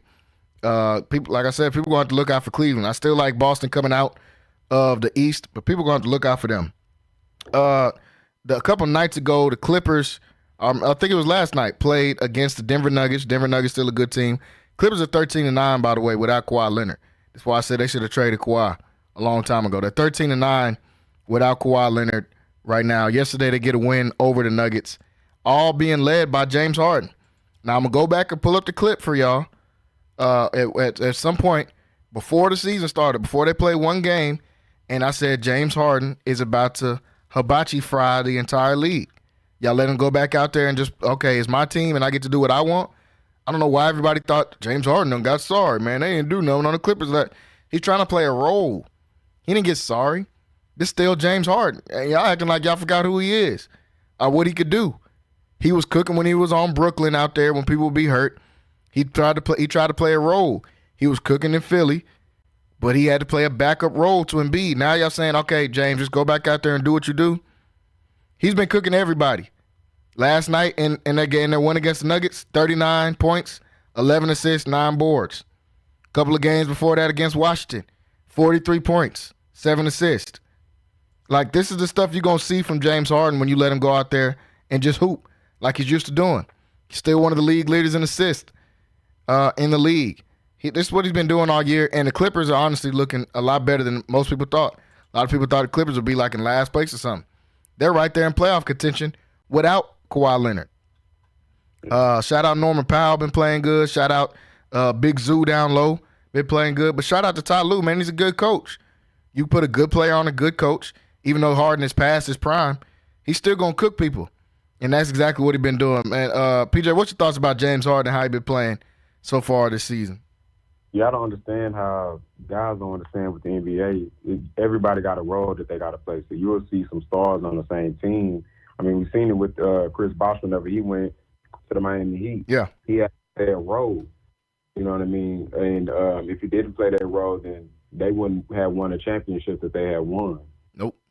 And so there's a role to be played in the NBA, man. It's not all about, this guy got to average a triple-double or average a double-double all the time. Sometimes your role is to be the guy in the corner. Yeah. You know what I mean? That's your role. Be the open guy in the corner.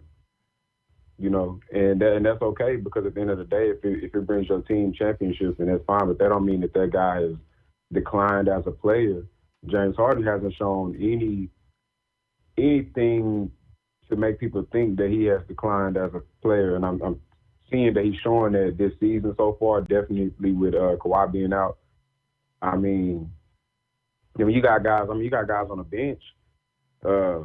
Terrence Mann had 15 last night. Yeah. You know what I mean? Powell with 28. You know, these guys, that right there, it's gonna be hard to beat them. whenever you got guys who are not even expected to have that much, or even to, or even not necessarily expected to have that much, but just expected to have a small role, but they end up having a huge game. It's going to be hard to beat them, and definitely with James Harden. I mean, he had 39 last night, a double-double. He had a double-double. He had 11 assists. He almost had a triple-double. He was only one rebound off of having 10 rebounds, so that could have easily been a triple-double for him. I mean, it's James Harden, bro. I don't really feel like that we should even have to, even clarify who he is to people as far as his game. Yeah, we should. His game has been spoken for itself. Like, he's been a dog for a while, from being a sixth man to being the MVP. You know what I mean?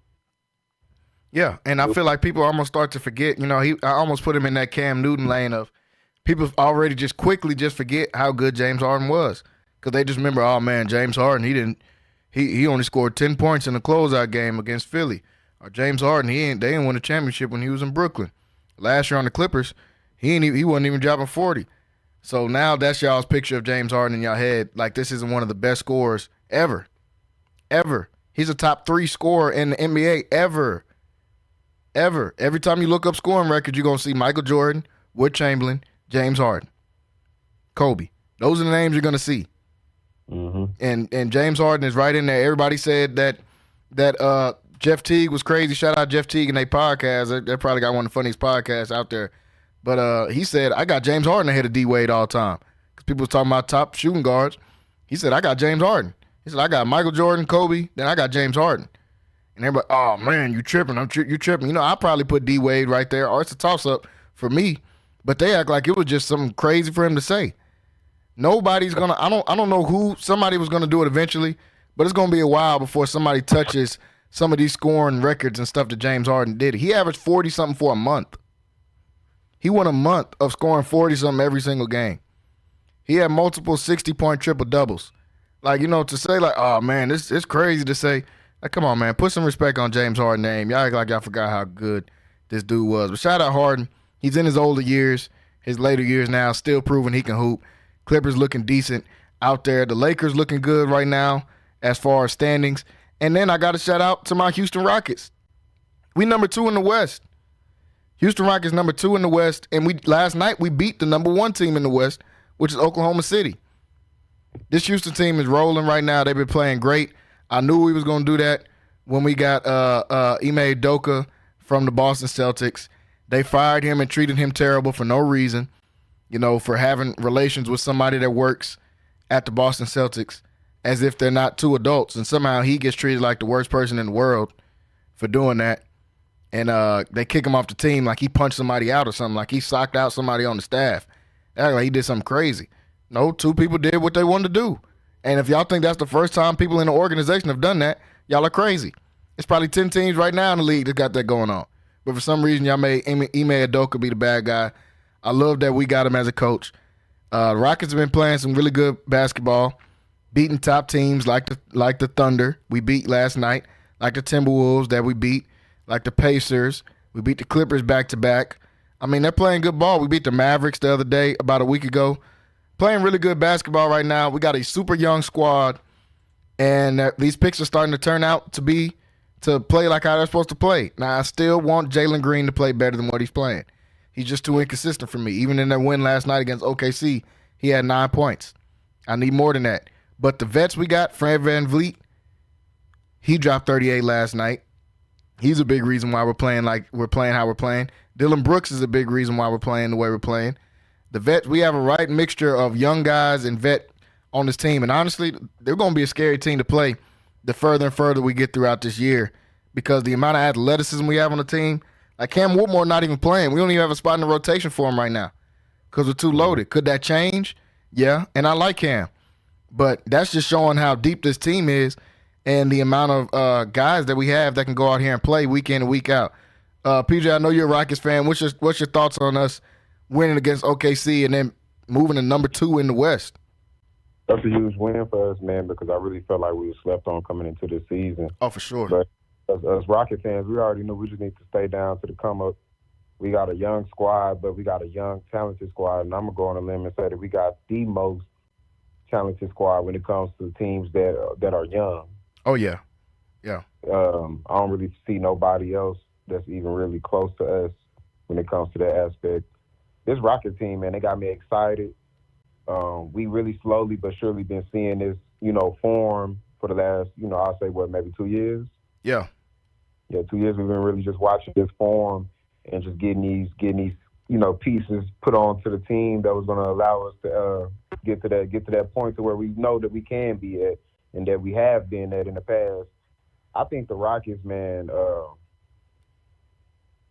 it's still early in the season. We don't really know if they will finish number 2, but being at number 2 in the Western Conference at this point in the season right now, man, it's definitely tough. going into it's tough, bro. Like going into the new year, bro, that's tough for us, bro. Like we really sitting at a good spot, and it would really have to be a major drop off for us to fall anywhere further down than I would say maybe 5. Like it would have to be a very major drop off. So if you're a Rockets fan like us, I mean, I don't want to just say that we got a guaranteed spot in the playoffs already, but we have a really good chance, good chance of being in a playoff picture whenever that time comes. And I would say that I don't think no team would really want to see us, bro, because I think that we're only going to get better as the season continues. Us just knocking off the number 1 team in the West, bro. Nobody's seen us beating them. The Thunder has a lot of hype around them, which they earned it, right. But us beating them, man, last night, it's nothing better than that. I'm excited for the Rockets. We both been waiting for this. You know what I'm saying? It's been some very hard seasons that we didn't have to go through for the last, I'll say, maybe 2-3 years. Yeah, since Harden left in 2020. Yeah, it's been some years we've been really having to, go through some pain. But I mean, it's all worth it at the end of the day. Like I said at the beginning, man, we just needed to stay down until we came up, and we up right now. Yeah, and they built the team the right way. They built it organically through the draft, and then they added the right veteran free agents like Fred VanVleet and Dylan Brooks whenever we had money to spend out there. So I like the direction of this team. I don't see us falling. I don't think we're going to be in the play-in. I think we're going to earn a top 6 seed in the West, which is tough. The West is absolutely loaded. It's only 8 playoff spots in the West, and there's at least 11 good teams in the West. At least 11 good teams. So it's going to be tough week in and week out to be able to get wins in this NBA right now. Rockets doing it right now. Go ahead. I don't like Dylan Brooks. I really don't. But I got to give him his props. I like him for our team. I was never a fan of him, but I love him for our team. Because now he do all that random stuff to them. Yeah, because he got these guys, just being dogs out there. You know what I mean? And I like that. I don't like him, but I like the effect that he's brought to this team so far. And he makes big shots. I watch majority of the games, and the games I can't watch, I watch the highlights of him. He makes big shots. He's never scared to take a shot. Never scared to take a shot. He reminds me a lot of Marcus Smart, except he can shoot way better than Marcus Smart. But he's never scared to take a shot. He makes big shots almost every game. He made big shots in that win last night against the Thunder. So, this dude is never scared to take a shot. He's never scared to go guard the best defender. And he's going to do some of that Dennis Rodman stuff. He's going to poke some guys. He's going to grab on them. He's going to get under people's skin. And like I said, I hate it when we were playing against him. But when he's on my team, I love it. I want to go out there and do that to everybody, except LeBron, because it just makes LeBron mad and he ends up dropping like 40. Leave him alone. Everybody else, bro, go do your thing. That's what you want the team to do. So shout out to them, man. Shout out, before we get off them, shout out to the Orlando Magic. They lost Paolo early in the season. They said he's going to miss, maybe potentially half the season. He's going to miss a lot of time. They've won 12 out of their last 13 games. Franz Wagner's been playing great basketball. Shout out to the Orlando Magic, because when Paolo comes back, I think they're going to be a real problem to deal with in the East. They were the 4th seed in the East last year, so it's not a shocker for them to be good. But I think they're going to be really good when Paolo comes back.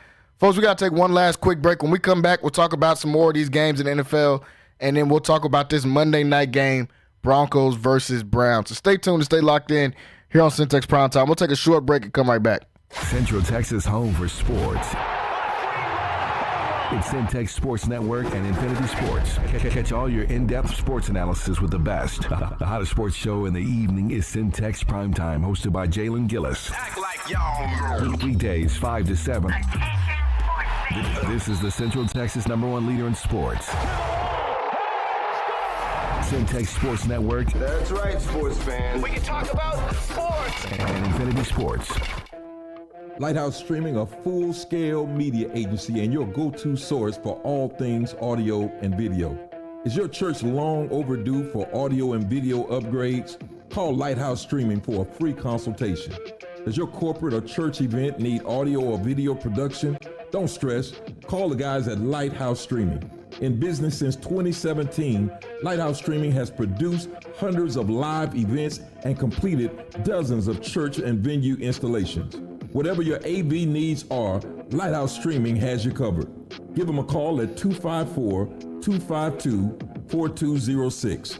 That's 254-252-4206. Or go to lighthousestreaming.com and set up your free consultation. It's the family feels for me. The banana pudding peach cobbler make you want to holler for me. It's the candy yams, mac and cheese, beef tips, pork tips and rice, collard greens. It's the sweet potato pie, sweetie. Fried chicken you've been missing, the lemon sweet tea dressing on Sundays when you all dressed up. Chest pie, buttermilk and pound cake. Cornbread with butter just dripping, always fresh baked. If you need southern style, soul food, home cooked meals that you can feel. Chicken and dumplings, chicken pot pie, 719 South 11th Street. Sassy's, come on by. Central Texas home for sports. It's Centex Sports Network and Infinity Sports. KWBT-FM, HD2 Waco, Temple, Killeen, Fort Cavazos. The new leader in sports in Central Texas is Centex Sports Network and Infinity Sports. Tune in to Primetime Sports Talk with Jalen Gillis. We can talk about sports. Listen, it's that time out. This is live from the Centex Sports Network and Infinity Sports Studios. We live. Stay ready to voice your thoughts by calling 1-800-215-0598.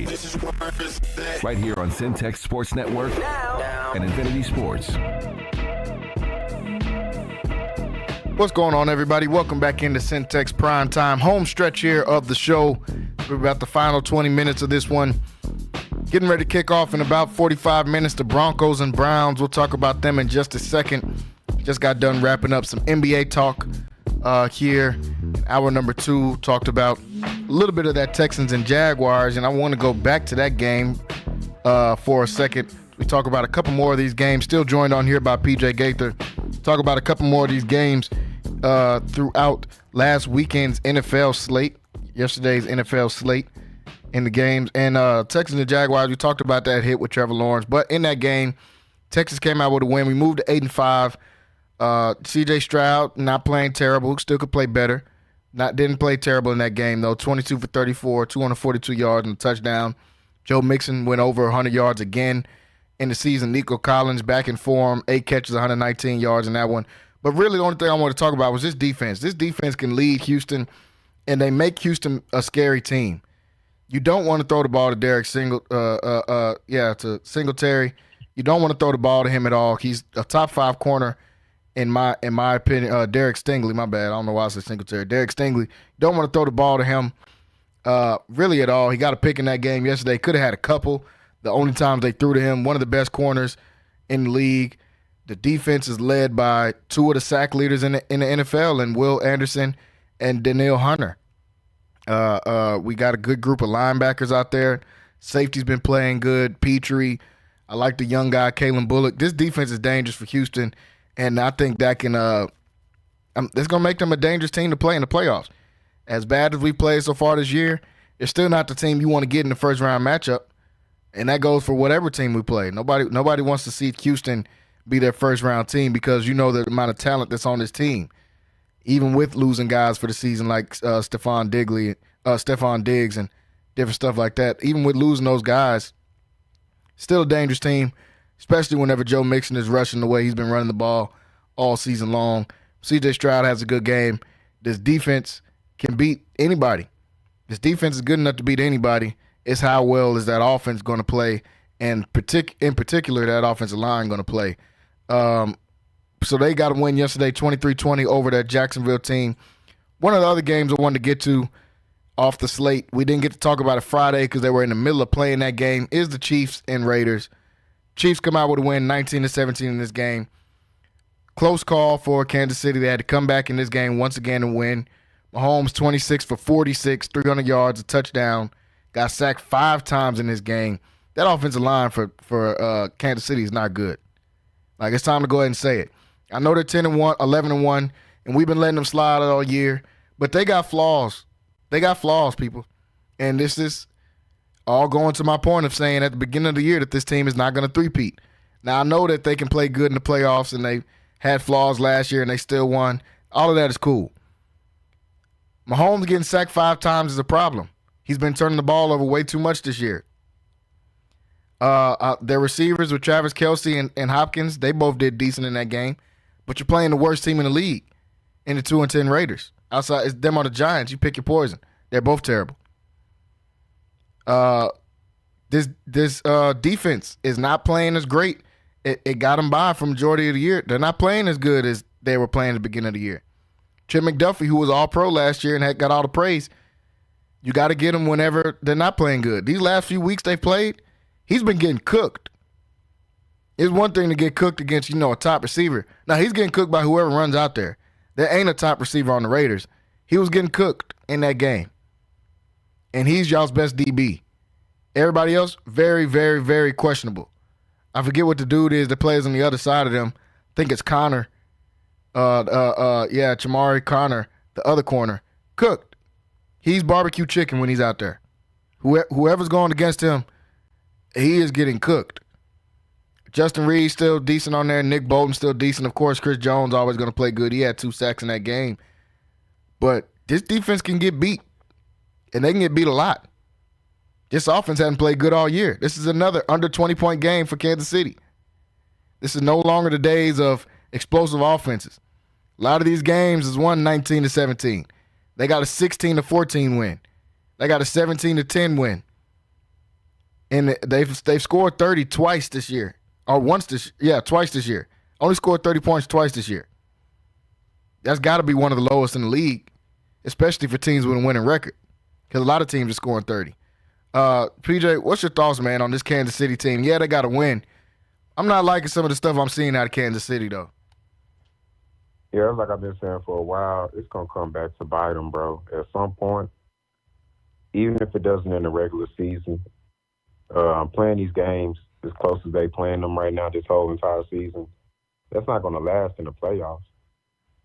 Definitely whenever you play up against teams like a Buffalo, I'll even go on a limb and say the Steelers, teams that are going to that are hot.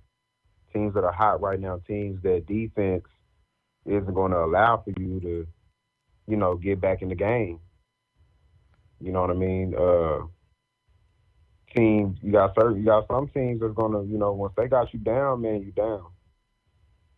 And it's going to be hard for them to be trying to play catch up against certain teams. So I haven't liked how they've been playing football at all this season, at all offensively. It's been ugly. Yeah, it's very ugly. The defense is still pretty good. Like you named guys like Nick Bolton and stuff. Like they got guys still in their defense that's gonna make it happen. But that's really the real MVP for their squad so far this season is their defense. Oh, for sure. They're supposed to lose. They're supposed to lose them. Man, they're supposed to lose by 5 games. Like at least 5 games. 5 games. I mean, they blocked a kick for a game when like some of this stuff is just lucky. Like you're not gonna keep doing stuff like that. Yeah, some of the stuff is lucky, and some of the stuff too is a lot of people don't want to talk about it, but it's the referees. Everybody been talking about it all year.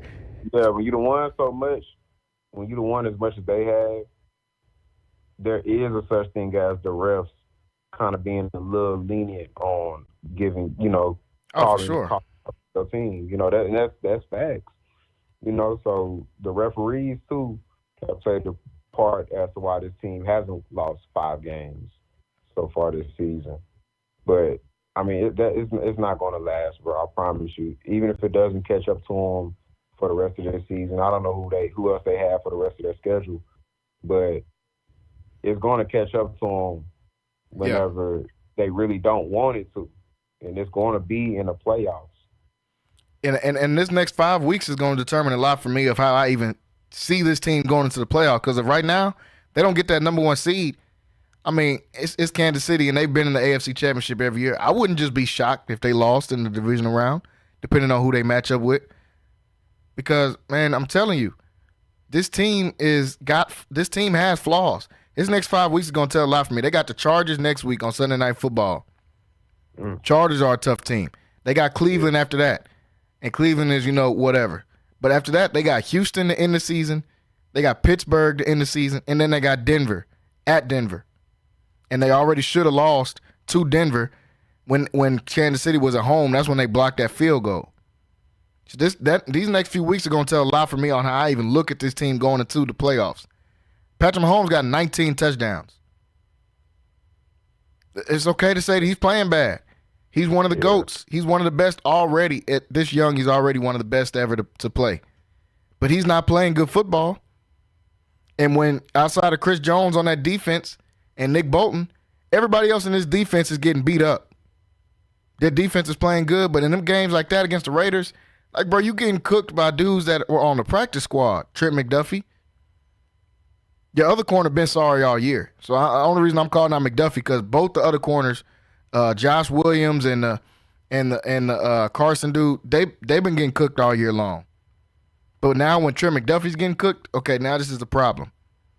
Because he's getting cooked when they're playing the Raiders and Aiden O'Connell. Justin Herbert might go for 250 this weekend. Next time they play each other. C.J. Stroud might go for 250.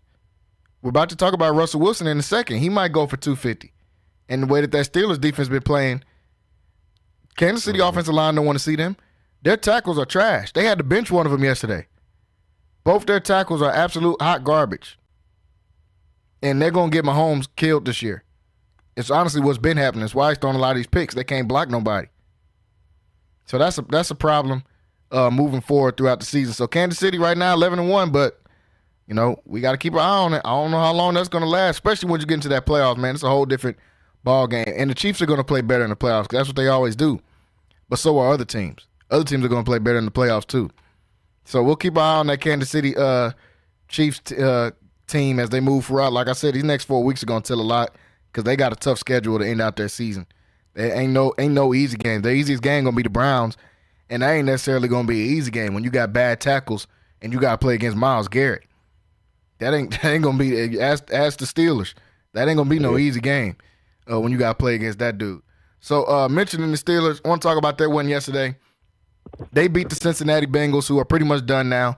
I mean, a lot of people saying they've been done, but I think mathematically they're pretty much done at this point after losing this game 4-8. They lose it 44-38. Russell Wilson in this game, 414 yards, 3 touchdowns, and a pick in this game. 400 yards. I don't even know when the last time Russell's thrown for 400 yards. Najee Harris, 16 carries, 75 yards, and a touchdown. George Pickens, only 3 catches, but all 3 of those catches were important. He scored a touchdown in that game, 74 yards. Pat Fryer moved 68 yards and a touchdown in this game as well. On the Bengals side, Joe Burrow, 28 for 38, 3 touchdowns and a pick, 4 sacks. Got sacked 4 times, 309 yards in that game. Chase Brown, 70 yards. Jamar Chase, 6 catches, 86 yards. T. Higgins, 5 catches, 69 yards and a touchdown. So, there's multiple feelings about this game. On one side, Pittsburgh is playing really great football. Shout out Russell Wilson. If I'm going to be loud about saying he was sorry, I got to be loud about when he go out there and throw for 400 yards on the team, even though it was the Bengals. Now, I ain't going to gas it like some people say, man, this is one of the – Russell Wilson's back. Okay, y'all. I realize the Bengals got the worst defense in the league. Look, let's cool it. But I will give him his respect. You throw for 400 yards no matter who you playing. There's plenty of sorry teams in the league. Chiefs just played the Raiders. They sorry. Patrick Mahomes didn't throw for 400 yards. So, I mean, got to give him respect for throwing for 400 in this game still. And then finding a way to win. The thing I like about this is nobody got more than 5 or 6 catches on this team. Almost all the yards is to running backs, honestly, in those 400 yards. And that's not necessarily a bad thing because Russell Wilson is – this 400-yard game, in my opinion, is kind of the same as some of his 150-yard games, a 200-yard game, because he's just making the right play. The right play, just when he's making the right play against the Bengals, sometimes it's a touchdown because the Bengals are terrible. Their defense is terrible. So he was just taking advantage of what the defense was giving him. This wasn't he made a couple good throws in this game, but it wasn't a game where I'm just watching him just dice up the defense. He's just taking what they're giving him, which is what you want your quarterback to do, especially when you got a defense that's playing great. Now, your defense did give up 38 points, but it's almost sad to see because Joe Burrow is playing great football. I know that he threw a pick. Well, you can't have it. I know that he had a fumble when you didn't need it. He had a couple fumbles. But, man, he's doing everything he can out there. I understand people say, you still got to get on them because they're still losing. He still had 300 yards and 3 touchdowns. He's had a great season. Yeah, what more do you want him to do? Yeah, like, what? Come on, man. They're like, oh, well, don't throw a pick. Okay, bro, he's got to do everything on the team. His last 3 games, 300 yards in this game against Pittsburgh, 300 yards in a loss, 356 yards in a loss against the Chargers, 428 yards and 4 touchdowns, no picks in a loss against Baltimore. All those games he lost. That's crazy to see people with that type of stat line and then say they lost all of those games. He might throw for 5,000 yards this year and lose and have a record way below 500. That's crazy to say, and it's unfortunate to see, honestly, this year. He's projected to throw for 4,700 yards, and the Bengals are going to be terrible. Jamar Chase still feel like he's the best receiver in the league, like I've been saying all year. Doesn't matter. Defense is terrible. So on one hand, I do give Pittsburgh their props for going out there and winning a game like this and putting up 44 points. On the other hand, the Bengals defense is terrible, and it's honestly just hard to watch sometimes because every play could end up being a touchdown when you're playing against the Bengals in this game. But shout out Russell Wilson, 400 yards, still 400 yards, nothing to sneeze at whatsoever. And Pittsburgh moves to 9-3. This team is dangerous. Seen T.J. Watt in this game getting active, had 2 sacks again, another multiple sack game. Seen the Peyton Wilson kid, he just finds a way to get around the football. He picked up a fumble in this game. He's been playing some really good football out there. Dante Jackson been playing good for him. He had a pick in that game as well. PJ, what was your thoughts about Pittsburgh getting a win over Cincinnati, 44-38? It really was a good game. I don't know why I was sleeping and kind of I didn't think it was going to be as close as it was. But Russell Wilson, man, I mean, he proven the doubters wrong, and I was somebody who was kind of doubting on him.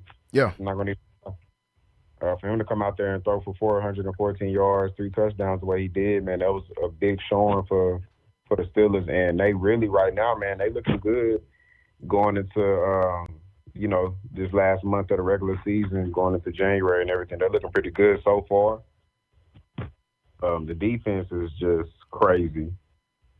I mean, you got Watt, Minka. I mean, they loaded on the defensive side, and even with them allowing 300-something passing yards from the Bengals and there's 38 points from the Bengals as well, I mean, you got to realize they playing Joe Burrow. Joe Burrow going to get his. He's cooking everybody this year. Yeah, he's cooking everybody. His team is just bad. His team is awful, Yeah. So I feel bad for him, man. Him and Chase, because them guys, they go out there and they really try, along with a lot of other guys on their team that I kind of like. They go out there and try. They're just a bad team this year, But the Steelers, man, they're looking really good, and I didn't really have them making any noise this year. I was thinking that the Baltimore Ravens were going to be in their position, to be honest. Yeah. And just watching them play, man, like I said, they're looking good, and they're one of the teams that I would say that you really don't want to play because they match up pretty good against a lot of teams in the NFL. Definitely in the AFC. They're going to match up very well against a lot of teams, definitely going into the playoffs. So Russell Wilson in a big game. I gotta give him his props because I done talked about him a lot, not in a positive way. And so whenever he does something positive like that and have a big game like that against really a division rival, I gotta give him his props, man. That was a great showing. And if you're a Steelers fan, you should feel very, very positive going into December. No, definitely. You should feel good about your team going into December because they've got the formula to win. They can run the ball. They can stop the run. They got a good defense. You got an elite pass rusher. And you got Russell Wilson leading this team, not only with his play, but with his leadership. Them dudes ain't had a veteran leader like that in their locker room since Roethlisberger.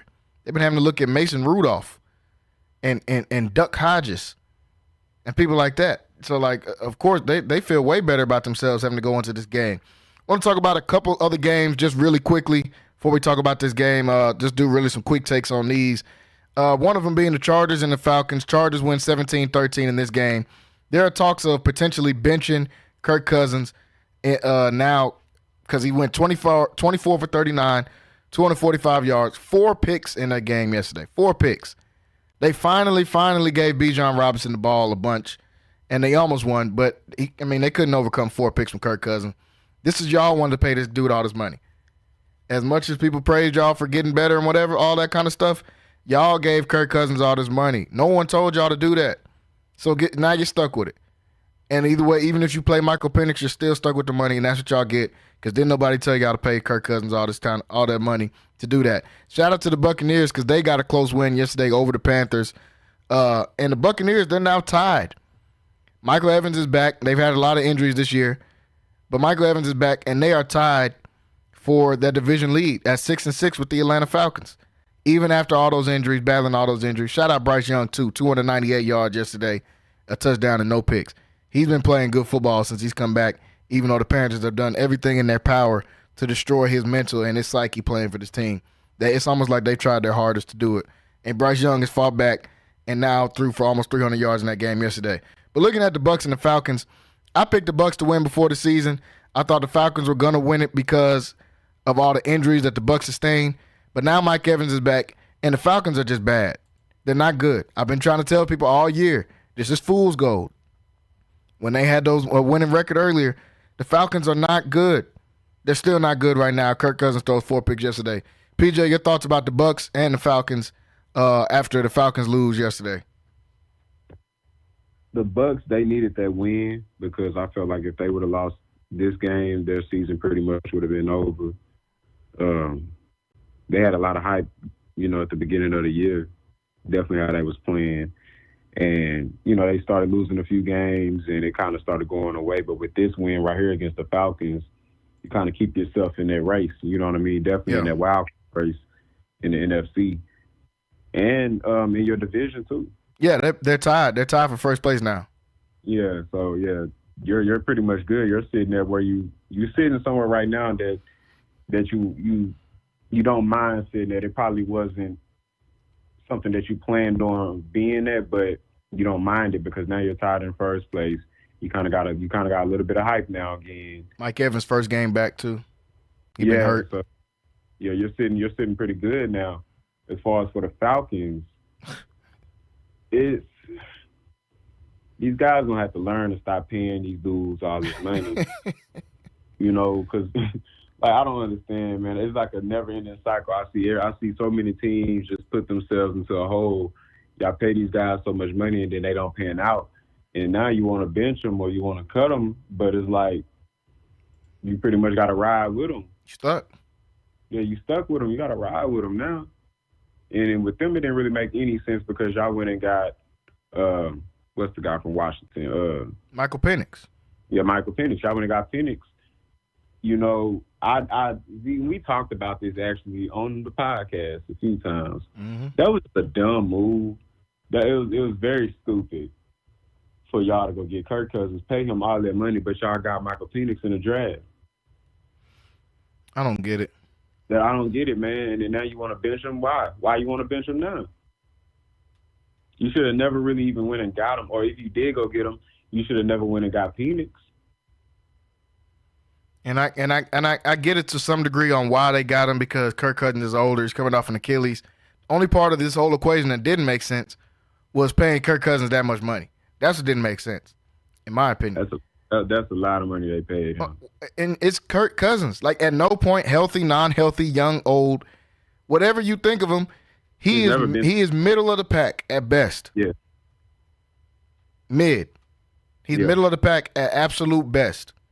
And you paid him that much money like this is going to take you over the edge. Go ahead. His whole career mid. Whole career. His entire career is mid. He's made a lot of money. Only thing that ain't mid is him and his agent in that negotiating room. He's Hall of Fame on that. He's top 2 ever. Yeah.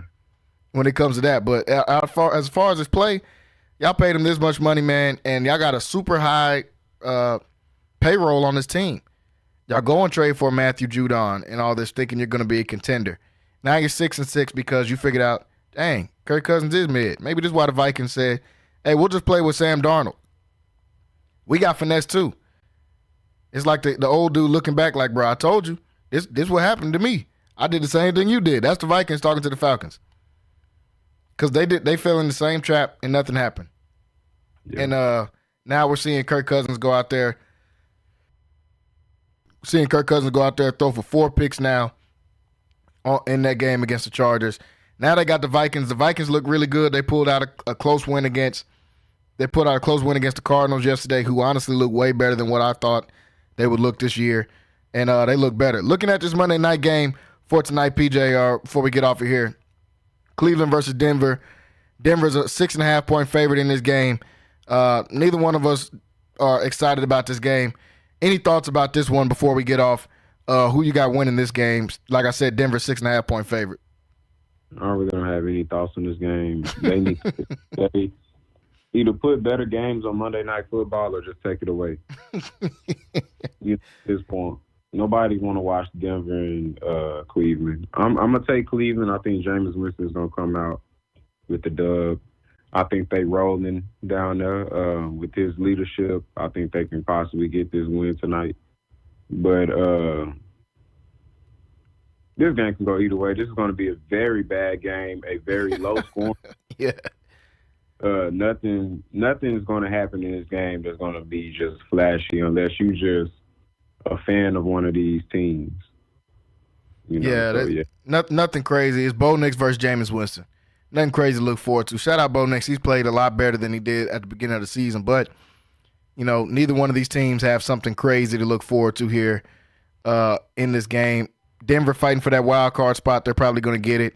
Cleveland playing better with Jameis Winston in there, but they're still 3-8. They're still bad at football. I like Denver in this game. I probably would take a money line because 6.5 is a lot of points. I don't even know if they're good enough to beat Cleveland by 6.5 points, honestly. Especially if Myles Garrett or somebody has a good game. He could blow up the entire game in this one. Jerry Jeudy trying to get his revenge game, too. He's been playing good the last couple weeks. Denver traded him. A couple storylines in this game, but not the most exciting game to be able to watch. But we'll talk about it more tomorrow. We'll come back and we'll wrap up talking about this Cleveland versus Denver game. Tomorrow we got MCC basketball to be on first, so we'll get a chance to talk a little bit, and then we'll go over to some MCC basketball.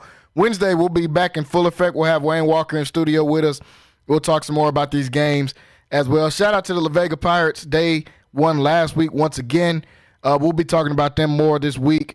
They won. They're moving on to the 4th round of the playoffs now, getting down to the nitty-gritty in high school football. So excited to be able to get to watch that as well. Want to thank PJ for jumping on here with me today. Thank all of you for watching and listening with us today. We'll be back. Stay tuned. Stay locked in. Subscribe as always.